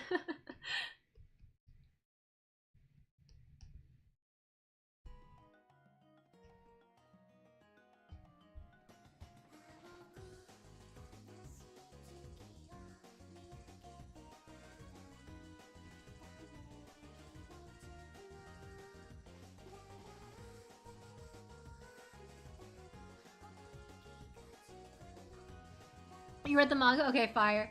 Yeah, because you know how at the end when Armin's like, alright, anyone who has not finished Attack on Titan, turn away. You know at the end when Armin's all like, thanks for becoming a mass murderer for our sakes, Eren.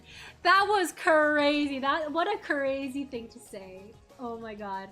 And then in the anime they changed it to, I don't remember, they changed it to something else. I was just so relieved when I saw that it was different. Because that was crazy.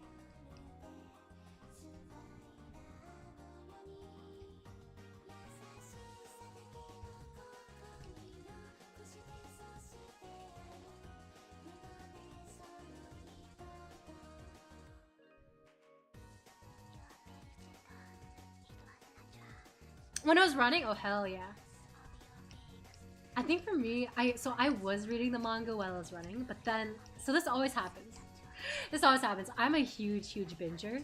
So I was reading Attack on Titan as I was running, but then I caught up, and I think I caught up around when Ymir revealed herself to be a Titan. Like she was saving the whole gang from the tower.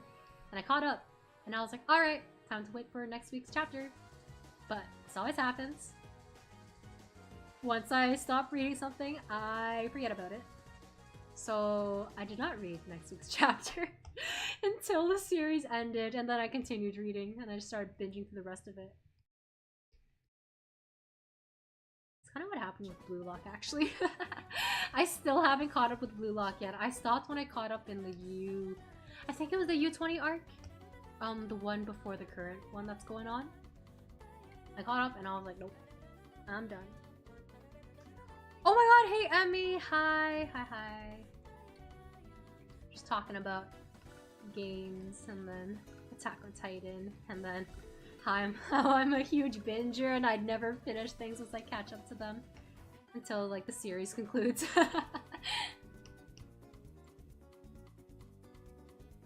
Actually, that wasn't the only reason why I dropped the Blue Lock. I mean, okay, dropping is pretty harsh to say because I maybe will continue it. I don't know. Are you guys caught up on Blue Lock? I don't want to give spoilers on if you're not. Weren't a fan of the ending back then, or even still to this day. Yeah. I think it was an okay ending. Like, I think it wasn't like my favorite ending. You know, I'm just glad that it ended though. You know.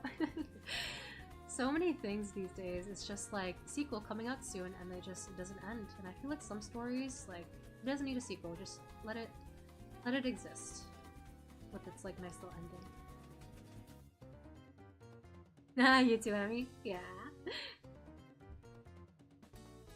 You dropped Blue Lock on that same arc? That's so funny. Oh, but you caught up? Okay, then I guess I can continue with the spoilers then. So I dropped that arc because A, I caught up, but B, I caught up.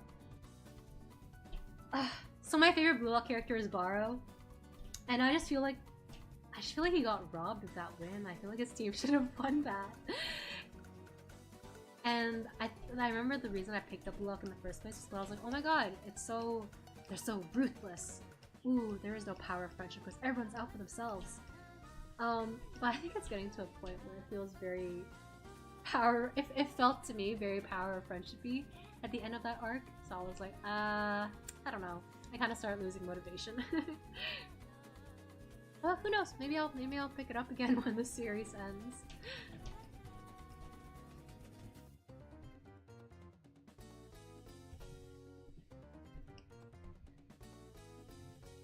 There's this other sports, not manga. I mean, a manga for it does exist, but I wanted to watch the anime for it because I think Yonazu Kenshi did the opening for it, Bow and Arrow. It's for Medalist, which I think is like a figure skating anime, and I heard good things about the manga. And I'm not sure if the anime is done yet, because I think it just released really recently. And that's one that like I want to watch. There's so many things on my list of things I want to check out though.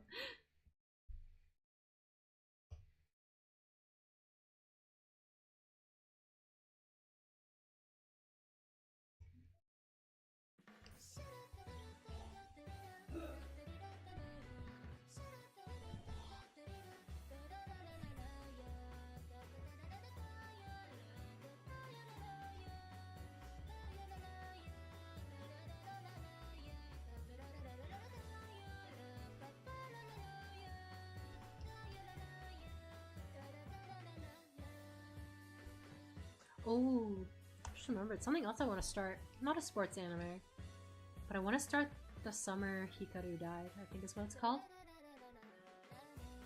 I'm just debating if I should watch the anime when it finishes, or if I should just read the manga.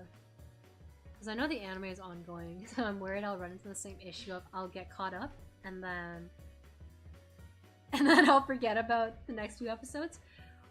I think the manga is done though, so I wouldn't really run into that issue. Choices.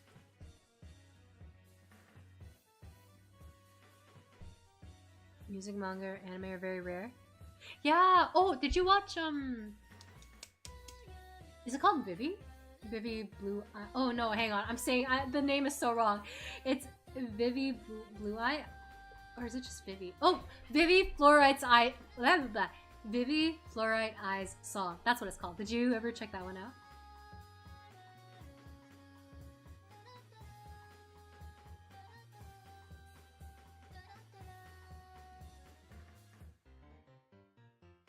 Oh, you dropped the manga at one point. Did you just like lose interest? Or was it like not that good after a while?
The horror element disappeared.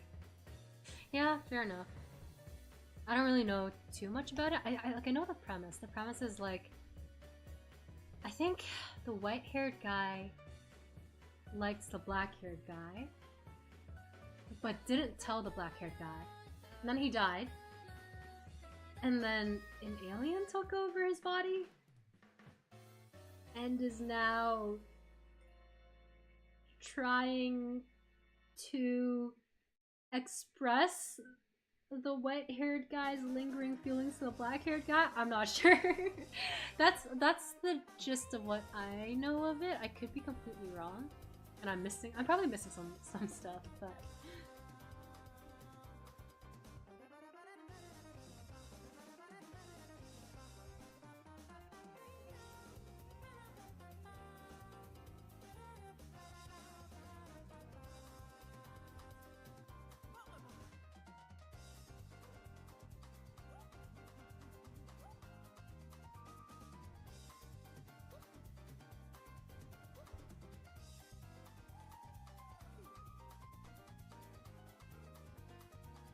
oop.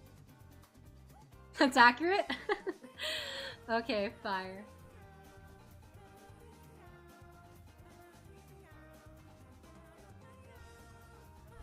Yeah, I don't know. Maybe, yeah, I'll check it out.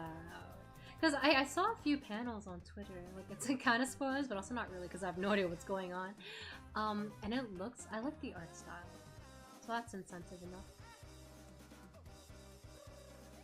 Yeah, have you seen Vivi Fluorite Eye song? Oh my god, I literally just, hang on, I literally just got the name. Vivi Fluorite Eye song, yeah. Because that was a music one, and I remember enjoying it. And then there was another music anime that was based on this music gacha game. And I remember the character designs were so pretty for that one, but I can't for the life of me remember what that one was called. But there was like this white-haired character, and she wore like a really bright red dress. And I think that's like peak character design. I love that kind of white and then bright combo. If I remember the name of that, I'll say it. I do not currently remember it, unfortunately.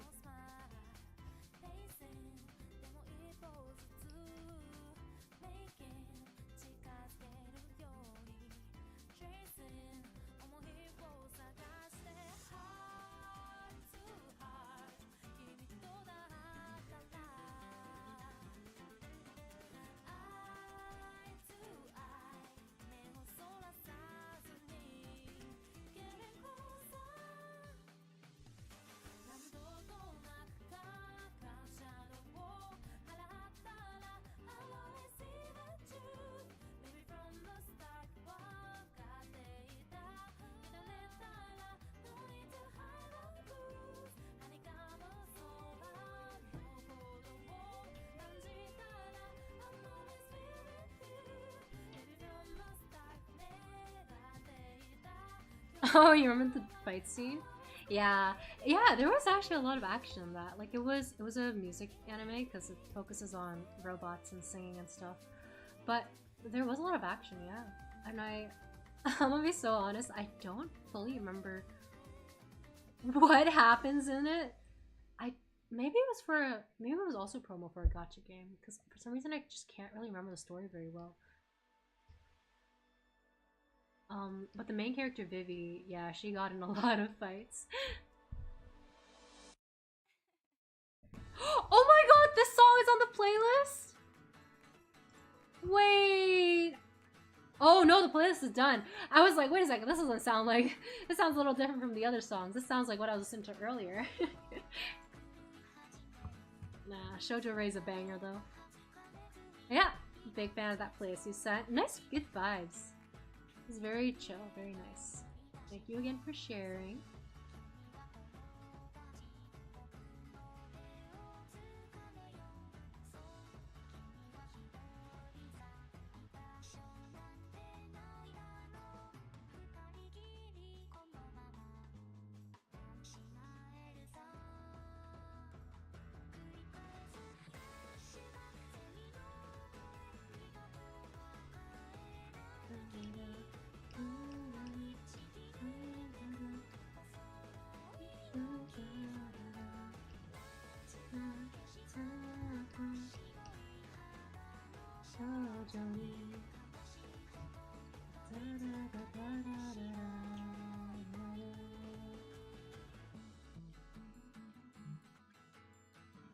Hell yeah.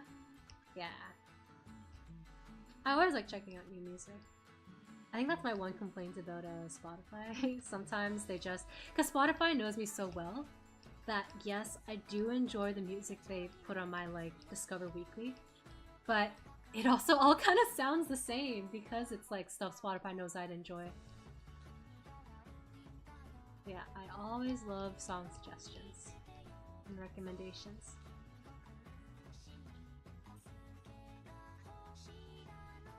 I was supposed to cover this song with a friend, but never went. We never finished it, so I'm a little sad. I do like this song.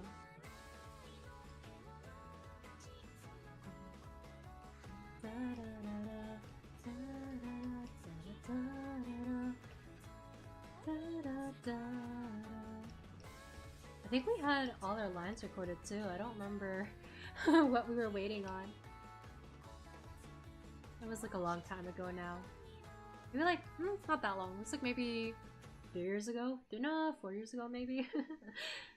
early Utaite days.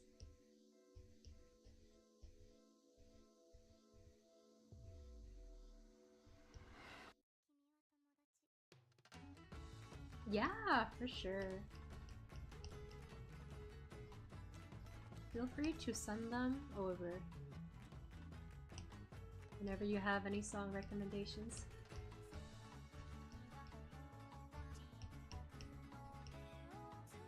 I think I'm pretty open with like a lot of genres. I mean, I mostly listen to Japanese music, like Vocaloid, Utaite stuff. I started listening to a little bit of K-pop. I think it's just been showing up because I've been getting into K-indie. Like, oh my god, I've been so into BB's newest album. That's the only thing of hers I've listened to. But I really like it. It's called Romance Eve. And I just really love it. Every song feels very romantic in a different way. Like romance, but in a different font every time. I'm just a big fan. And I also do like instrumental stuff too. Oh my god, video game music is so good. Sometimes I'm like just browsing for them because I want to find some stuff to play in my D&D sessions. But other times it's just, I don't know, they're just so good to just listen to. I don't know, do you feel like you work better with songs with lyrics, or do you feel like you work better with when it's songs without lyrics, like just instrumental stuff?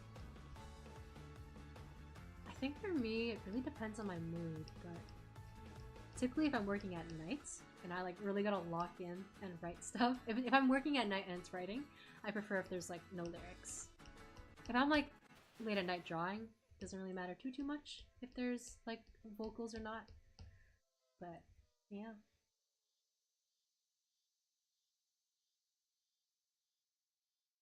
Same here, listening to Japanese music. Let's go, let's go.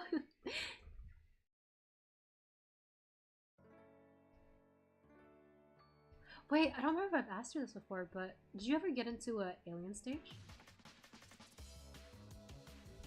It's not Japanese music. It's Korean, but it's kind of like Kagero Project, Kagepro, where it's like a song series and it tells a story throughout. I'm actually a big fan of that.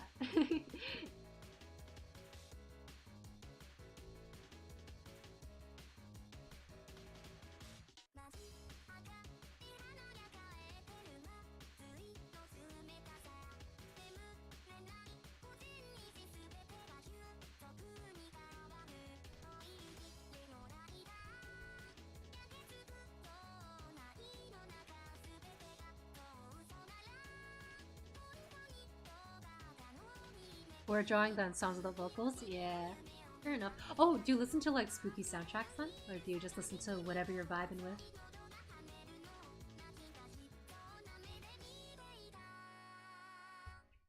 Like horror game OSTs or stuff.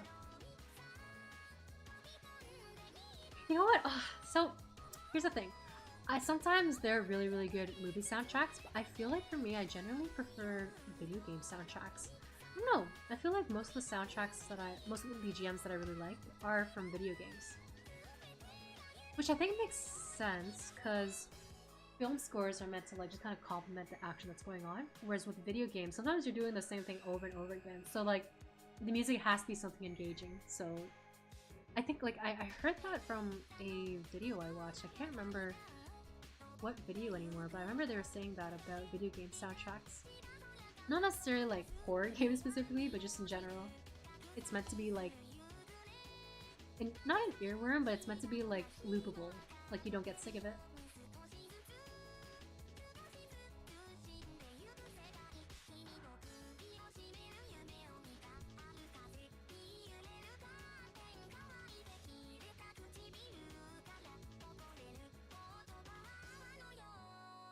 Ooh. Yeah, fair enough, fair enough. Yeah, Vivinos, her early animations are pretty whack. Because she had some horror stuff at the beginning too, I remember, right? I don't remember if that's the Nestiona. So I'm really bad at names. I don't remember what any of her animations are called, but I remember what they look like.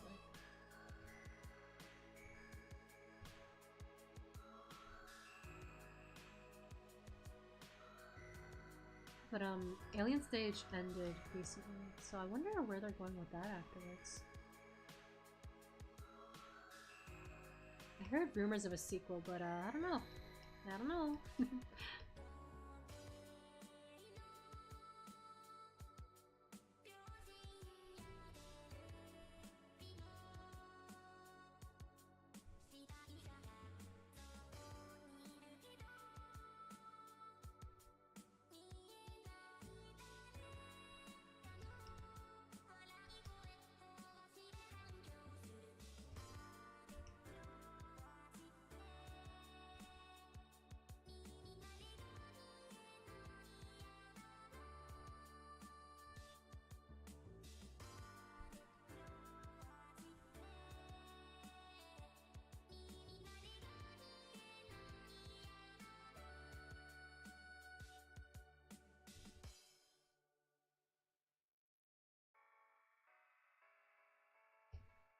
See. Let me turn the hair back on. Oop. Drop it out opacity. Oh my god, it's coming together! I think I've said this before, but like my favorite thing to draw is definitely like head, face, and that stuff. And I think that's done now. Or actually, there's the earrings. But after that, it's just it's all the body left.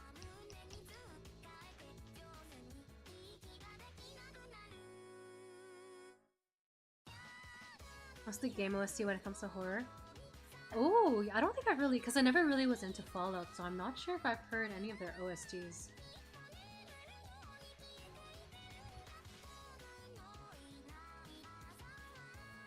Good night, Emmy. Thanks for dropping by, and thank you. Glad it's looking good. Have a good night. Yeah, send me the playlist. I'm interested. Because like, I feel like surely I've listened to it before, but I just can't remember off the top of my head, maybe. Pum pum pum.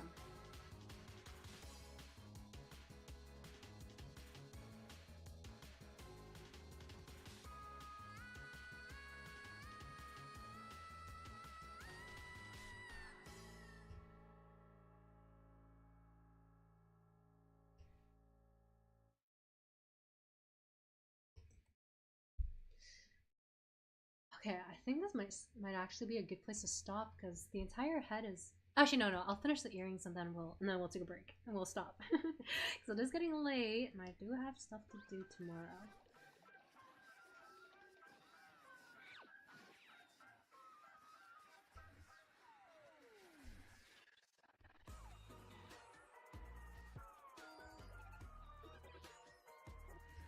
So I think these two earrings, I'm gonna put them on the same layer. The other one, whoa, no symmetrical tool here, please. No, thank you. Let's see. Call this earring left.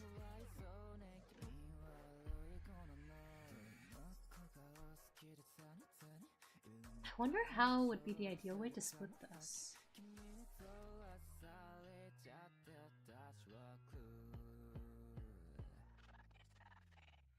Because these are all hard shapes. I think I'll split the stars from the hoop and then keep it at that.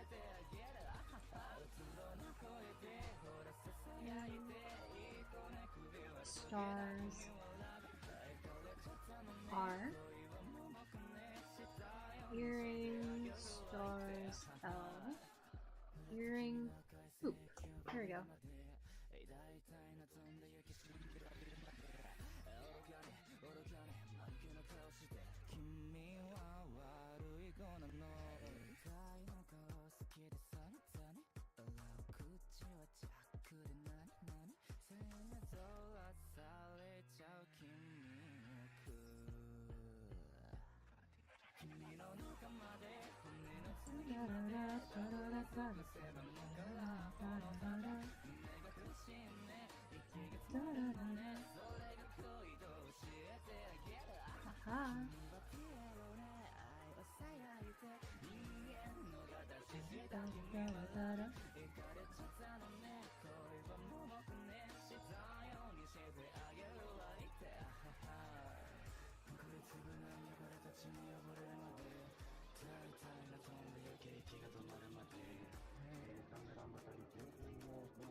First Fallout is really interesting. So I vaguely know about Fallout. It's like a it's post-nuclear war, right? And it's like super dystopian and everyone's living underground, I think. Not really sure. But there was like I think a show came out about it, right? Yeah, no, sorry, I might be thinking of Borderlands actually. Actually, yeah, what is Fallout about? What is Fallout about? I think I'm getting it wrong.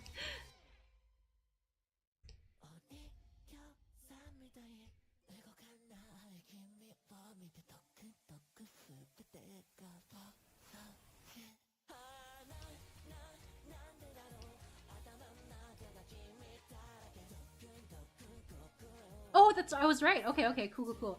I was like, I'm not sure. Okay, fire.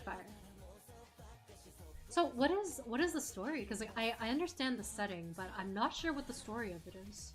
Is it just survival, or is there something else to it?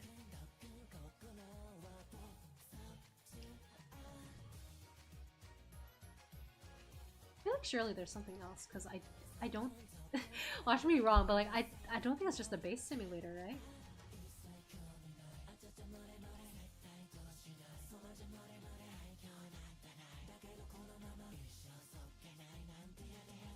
Post-nuclear apocalyptic wasteland.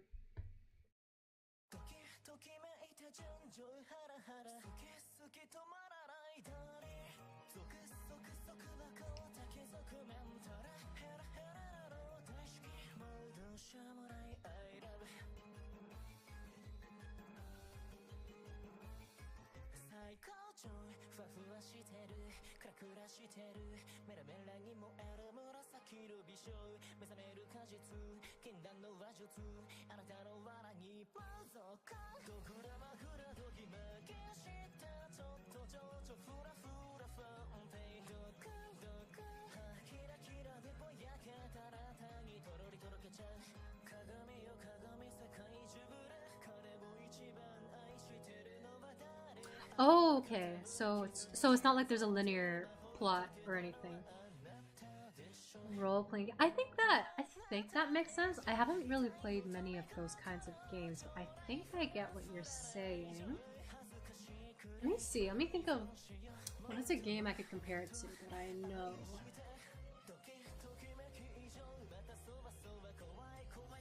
Mm, mm, mm, mm.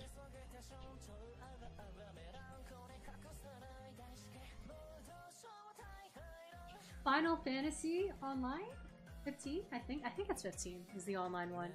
That's kind of what I'm thinking of when you say like role playing.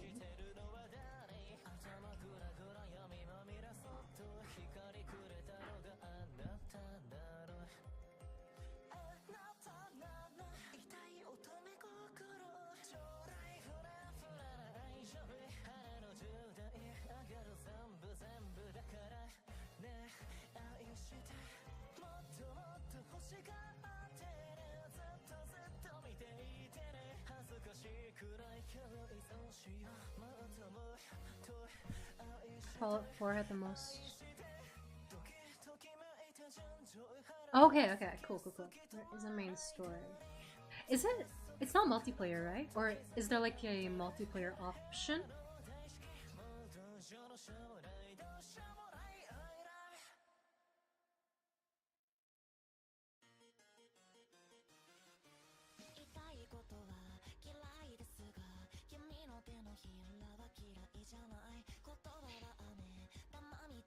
Oh, okay, it's a single player. Okay. Because I was thinking, because it's so like, what is it? Because it's like survival and role playing. Like I feel like it sounds a little open worldy, so that's how I was like, is that multiplayer? I feel like that would be cool though. If you, well, I guess like it does exist because of Fallout 76, like you said.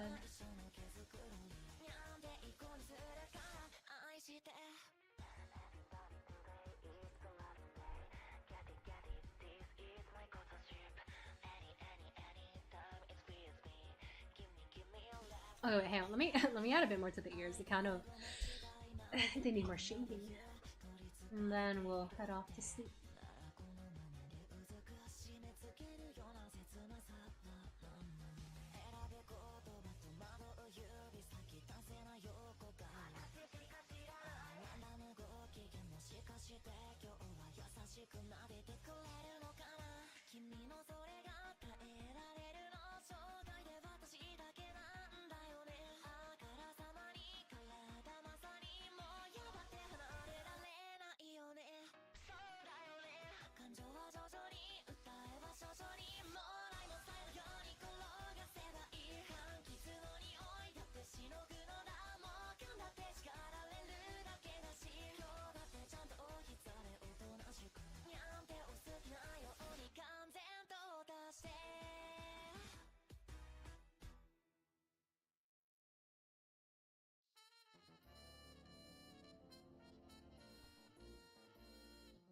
You got to hear the Wild version? Oh my god, yeah! Do you like it? I think it's so good. It's definitely my favorite. I finally got it unlocked in the game as well, because like for the longest time, because I was like, okay, to be fair, I don't play the game very much, but I really wanted that song to be playing in camp. And like, I just did not know how to get it. And one day I just checked and it was there.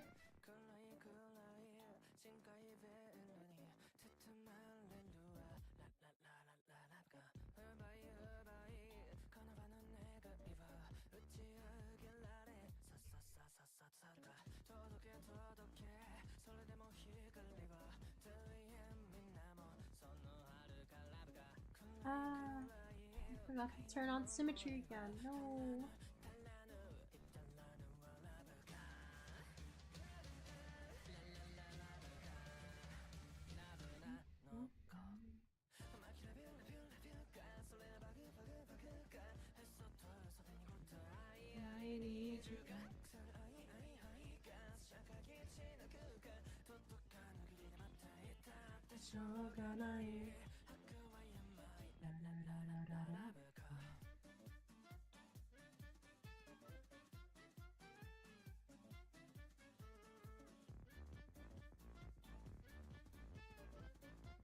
Oh, you didn't like it?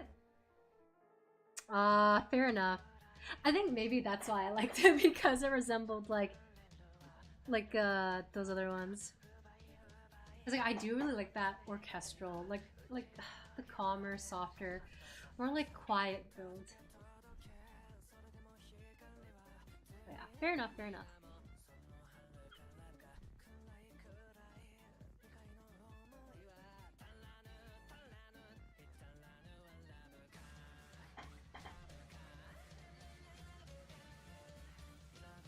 Yeah, goosebumps. Let's go.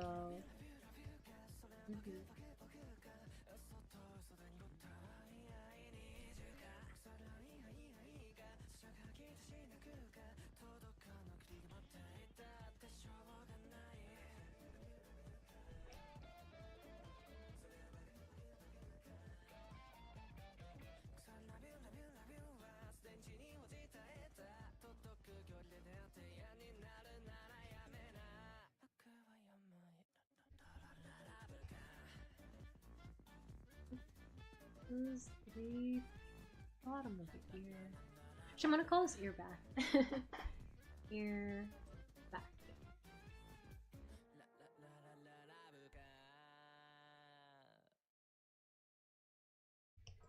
Yeah, there we go. That looks better.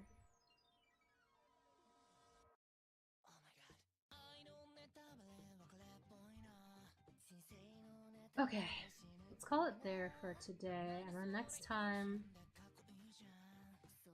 we'll do the torso. I think it's very ambitious to think we could do the torso and the lower body next time. The lower body shouldn't be that difficult because it's really just shoes, legs, ribbons, and then the dresses just went to 2 parts. So I think the torso is going to be like the more complicated part, and then the rest is like smooth sailing. Or actually, you know what? The face was the most complicated part. There's so many parts to it, and it is the main part of the model. So yeah, good progress. Whee!